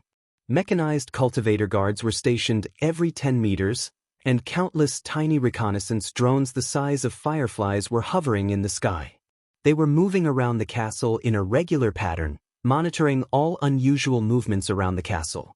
Li Xian and Zhang Zipei had successfully sneaked into an astrology club named Starry Sky. Zhang Zipei played his old tricks again and stole 2 passes of the dignitaries in the core area so that they could come to the club without any hindrance. Li Xian, as the captain of the ancient experts, was naturally against the idea of stealing. However, after Zhang Zipei stole a few passes, he was forced to accept the arrangement. Even if he did not accept it, Zhang Zipei would find other ways to get what he wanted. For example, the 10 million gold gear coins they had right now was stolen by Zhang Zipei. His goal was clear. After sneaking into the core area, he immediately stole the signal base station, installed near the core area, and began to send fraudulent text messages. The specific content of the text messages was very simple. He said that he was the secret disciple of the Lord, and that he had made a bet with the Lord for a certain research project. Right now, he was collecting research funds. He was confident that he could prove that his theory was completely correct. If the bet was successful, he would receive a bonus 100 times the research funds. When he got the bonus, he would give it back to all the sponsors of the research. There was no telling if it was because he was stupid and had too much money. Li Xian did not expect that someone would really keep transferring money to Zhang Zipei's new electronic wallet. In just a few hours, they had collected a total of 10 million gold gear coins and arrived at the astrology club that was famous for divination. The membership fee for this club was 100,000 gold gear coins per person per year. It was a pleasure for the rich and powerful. After joining the association, in addition to being able to conduct a fortune divination for free every day and a question divination once a week, there was also a monthly starry sky blessing gathering to help people absorb the universe's luck through divine power and become European. However, after some evaluation, Li Xian and Zhang Zipei both felt that they might be able to find the clues they were looking for in this place. As soon as they paid the membership fee and entered the restaurant, Li Xian and Zhang Zizai heard the discussion at the next table. Have you heard? The Black Dragon had escaped, betraying its commander. The government just issued a mobilization order, offering a bounty of 1 million gold gear coins. No wonder martial law has been imposed. It's not necessarily because of the Black Dragon. It's said that a few hours ago, someone saw a mechanical guard carrying a coffin into the castle. It's just hearsay. I don't have any proof. I still think it has something to do with the Black Dragon's escape. So, who is the current commander of the Black Dragon? That Zhu Yuanrun who runs an underground boxing ring in the slums. So it's him. I think it's better not to get involved in this matter. That Black Dragon's combat ability is extraordinary. Even if we really meet him, it's questionable whether he'll be able to live to report the news. That's true. It's said that the Black Dragon is that lord's proud creation, the first fully mechanized defense-type cultivator. This time, the Black Dragon almost caused the commander to die in his hands. That lord is probably going mad with anger. 3 dignitaries and a blonde lady dressed like a witch were holding hands and discussing around a table. On the table was a crystal ball. Before performing astrological divination, one's body and mind had to be completely relaxed. Therefore, gossiping before the divination was often the most effective. As everyone knew, the best way to relieve stress was actually to gather together and talk bad about outsiders. Anyone who had experienced living in a dormitory would definitely understand this.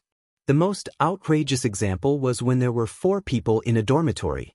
Each of them would privately create 3 groups, pull in 2 roommates that they thought were passable, and then complain about the 4th annoying person together.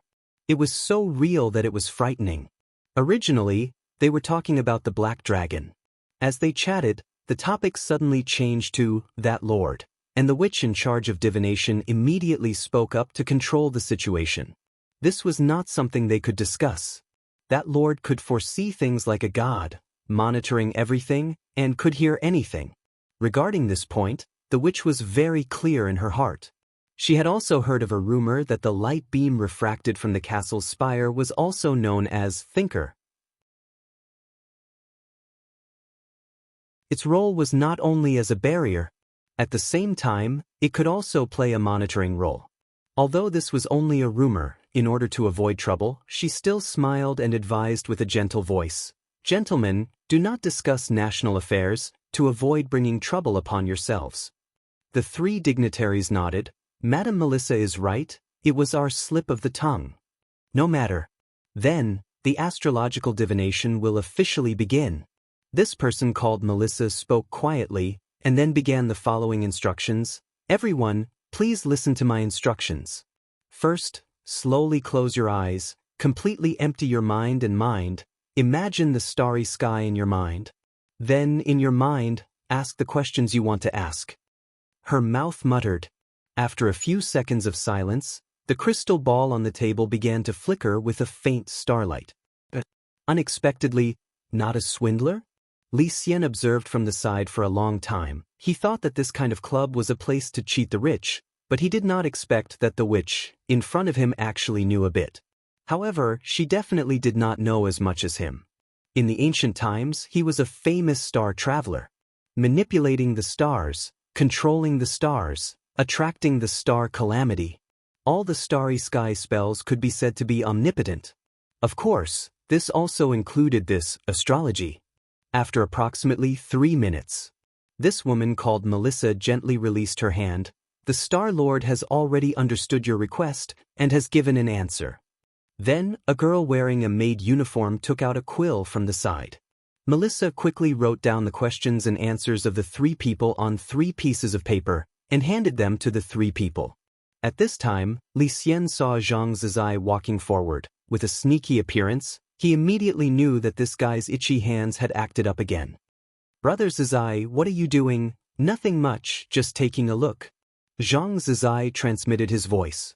To be honest, if not for Li Xian pulling him back, he might have really taken the 3 pieces of paper.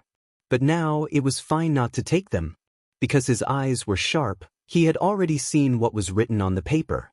He transmitted his voice to Li Xian. "These 3 people, the first question is, why does everyone call that Lord, and not directly call him by his real name?"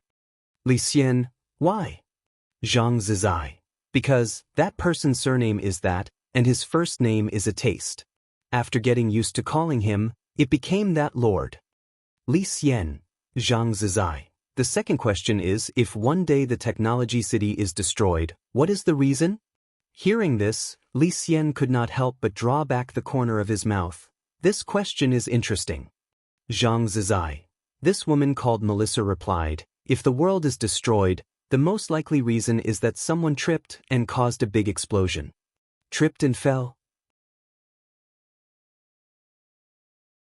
Li Xian was stunned. Was a fall enough to destroy the world? Even if a cultivator at the soul formation stage occasionally fell, it would just leave a hole in the ground. To destroy the world, it would only happen if Wang Ling tripped and fell. One last question. Zhang Zizai continued. The third person asked, "Is there a second season of the Immortal King's daily life?" Li Xian smiled meaningfully. "So, is there one?" Zhang Zizai nodded. "There is. Furthermore, it is today." At this moment, when everyone is reading this chapter, Bilibili has already announced it.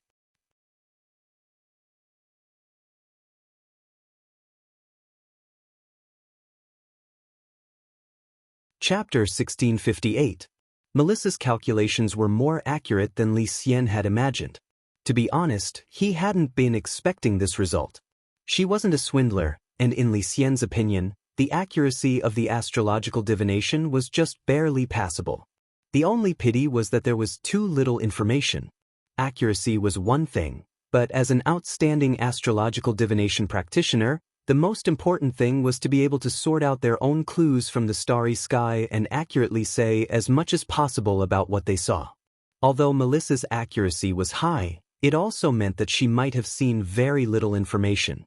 That was because the information obtained from the astrological divination could be true or false, and it was up to the astrological divination practitioner themselves to distinguish between right and wrong.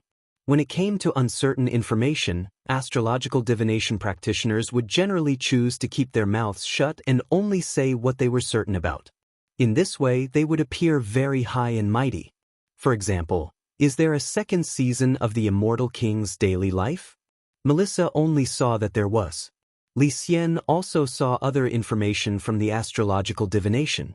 For example, the second season of the Immortal King's daily life contained the following elements: Demon World Chapter, Loopy Toad Chapter, Square Root Wang Ling crushes everything, Square Root beat Demon Saint, Square Root every episode of Pretentious, Square Root Invisible Hair Candy, Square Root Relaxed Sands Sculpture, Square Root. Melissa hadn't been able to see any of the above information from the astrological divination. Of course, she might have seen it, but she just couldn't tell if it was right or wrong. Seeing that Li Xian and Zhang Ziden had been staring at her for a long time, Melissa immediately finished what she was doing and turned to them. "Gentlemen, would you like to try divination? You're new members, so today you can have your fortune divination and question divination at the same time." Fortune divination? Li Xian smiled gently and said, "I know that brilliant divination masters can change luck. Can you do it too?" Melissa gave a professional smile. According to the different changes in the astrological divination and the constellation each person belongs to, there will naturally be strong and weak luck. It's impossible for anyone to have excellent luck every day. Oh? Is that so? Zhang Ziden was skeptical. He actually didn't believe in such things. After all, in ancient times, he had always been lucky. The only time he had made a mistake was when he had fallen at Dao ancestor Wang's hands. The daily fortune prediction was a free divination for members. But in fact, this seemingly free project was actually very sophisticated. Hearing that the two new guests were interested in luck, Melissa immediately knew that she had to complete her daily KPI in advance. The so-called change of luck is only achieved through some small auxiliary tools to achieve the effect of balancing the luck star. In other words, you can absorb a bit of the luck of the people around you to dilute some of the bad luck on your body. This way, you won't seem so unlucky. Melissa spoke frankly with assurance, showing that she was very professional. However, Li Xian was an expert.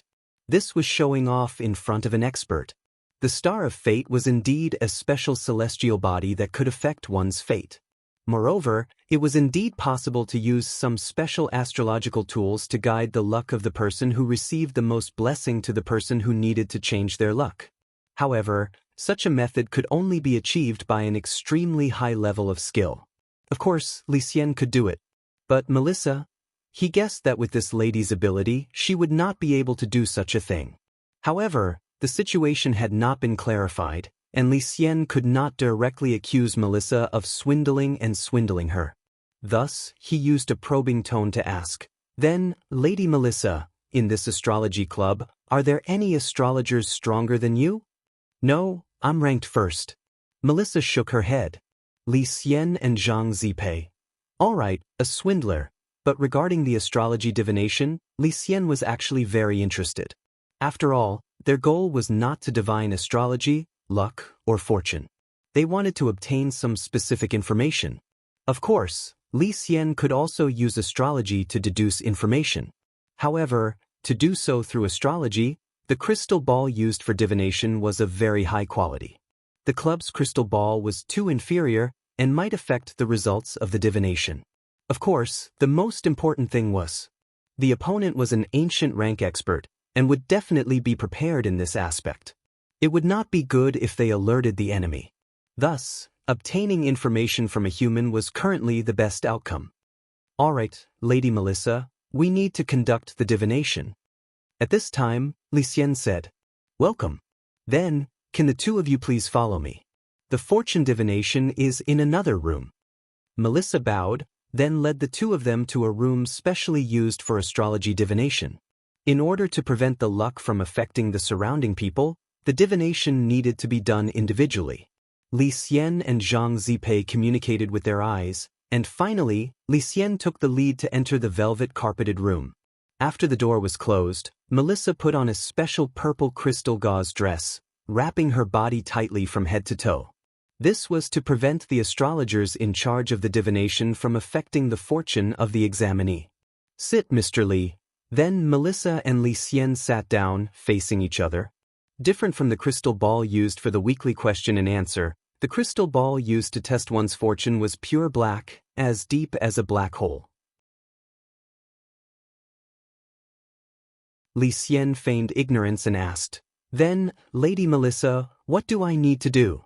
Put your hand on it? And please clear your mind, and then put your hand on it. First think of something happy, then think of something sad." Melissa said. Li Xian nodded his head. However, the matter was out of Melissa's expectations. Because after the first round of divination, she was actually unable to see the position of Li Xian's luck star. The slight astonishment in her eyes told Li Xian that Melissa's divination had a problem. "What happened, Lady Melissa?"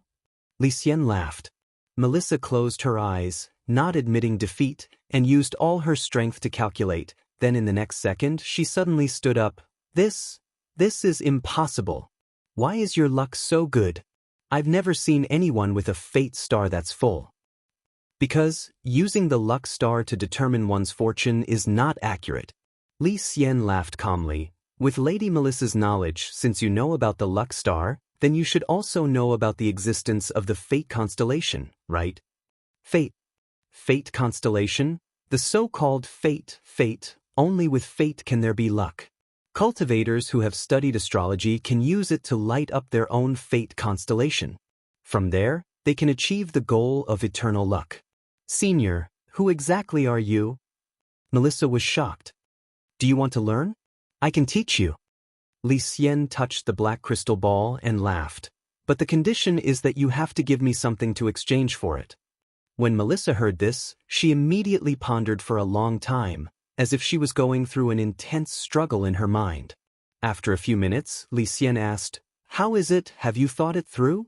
And Melissa seemed to wake up, and then nodded her head with determination. I understand, Senior. Then, she started to take off her amethyst robe in front of Li Xian, and then her clothes. At this time, Li Xian was even more frightened as he hugged her. What are you doing? Didn't Senior say that you would give me something to exchange for it? But I didn't say that you would give yourself.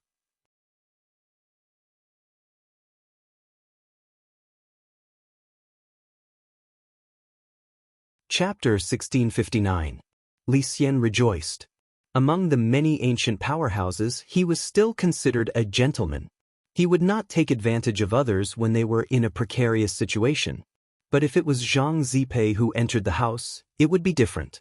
The yellow-haired female astrologer in front of him was not Li Xian's cup of tea, but Zhang Zipei was a dissolute person and had stolen from all kinds of people, all kinds of models and skin colors. It was really hard to imagine. If it was Zhang Zipei who entered the house, this Miss Melissa would not even have her bones left. What I want is not your body. You should know from my face that I am not that kind of person. Li Xian sighed helplessly. He was handsome, elegant, and did not look like the trash of that school. In fact, it was Melissa's imagination that was overthinking things. Moreover, she felt that if something really happened between her and Li Xian, it would not be a loss.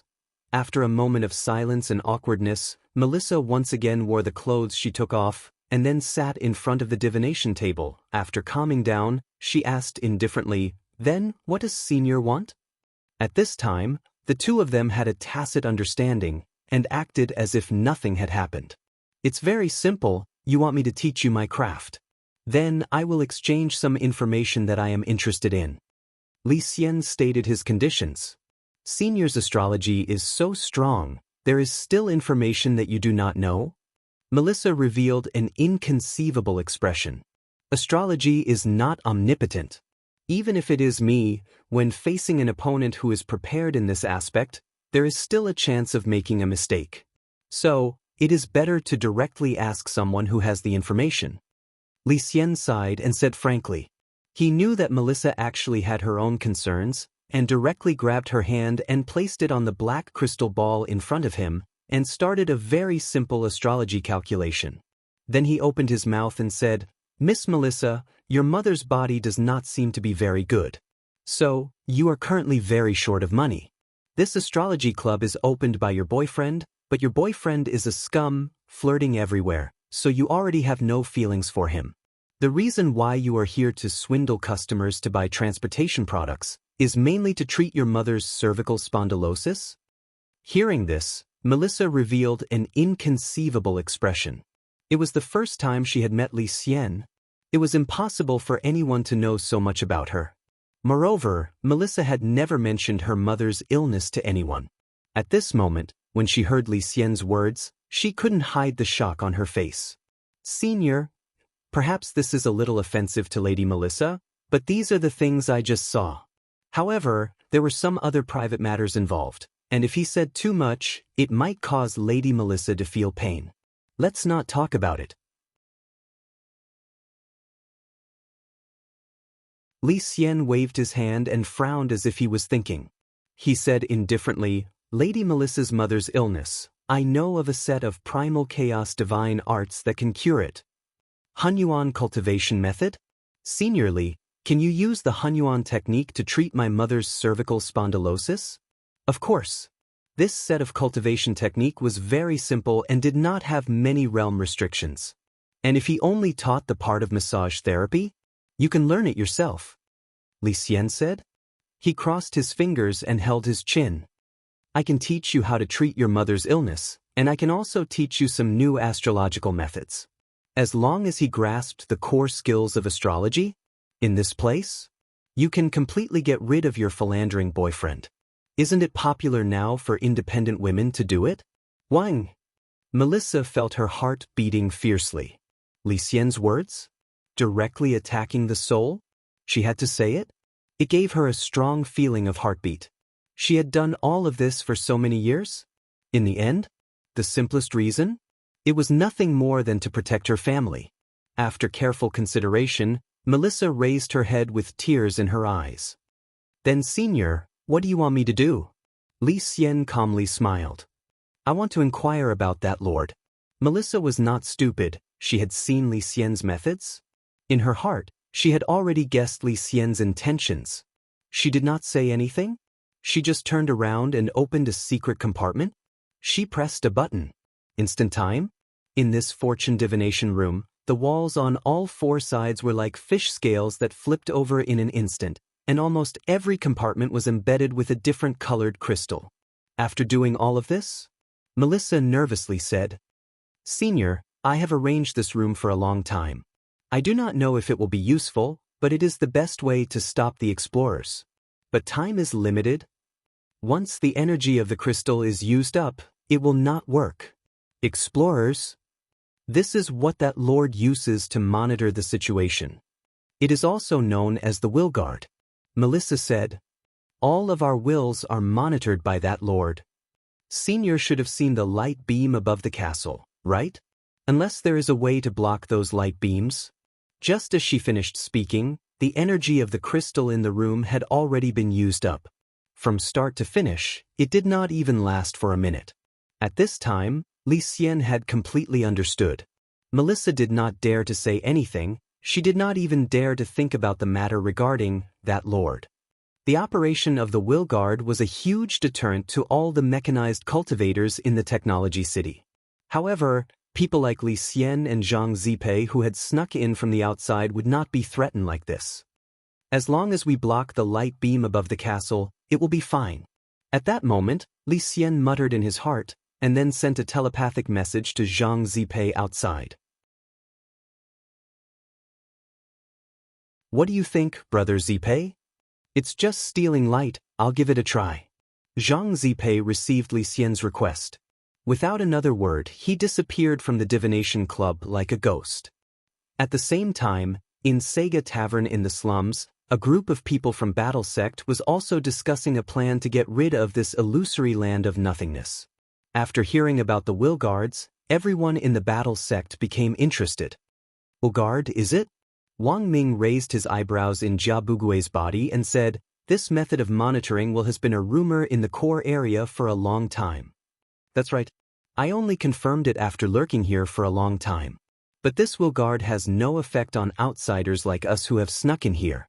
It's just a potential deterrent to the local residents here, Xiangyi replied.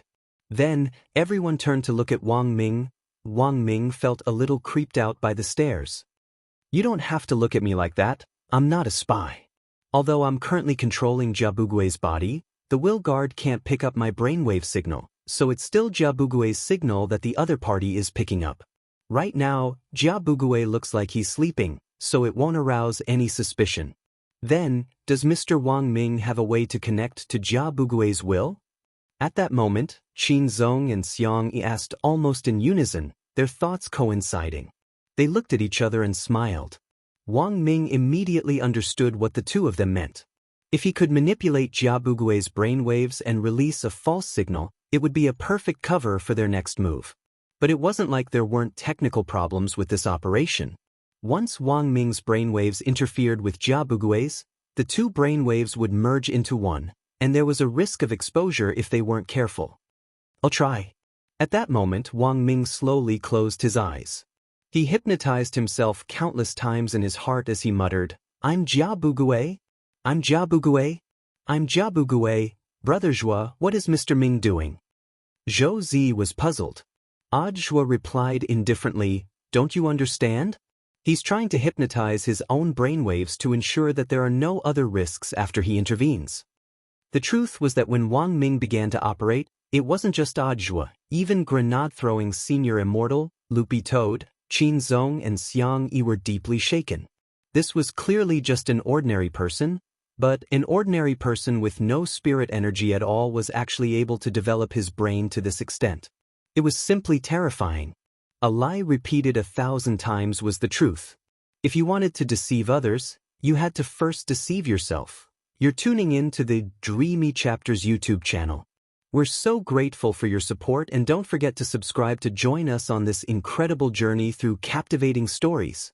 Your generosity through donations truly makes a world of difference, as it's the primary source of revenue that allows me to expand and enhance this channel for you. Thank you from the bottom of my heart for being a part of this adventure.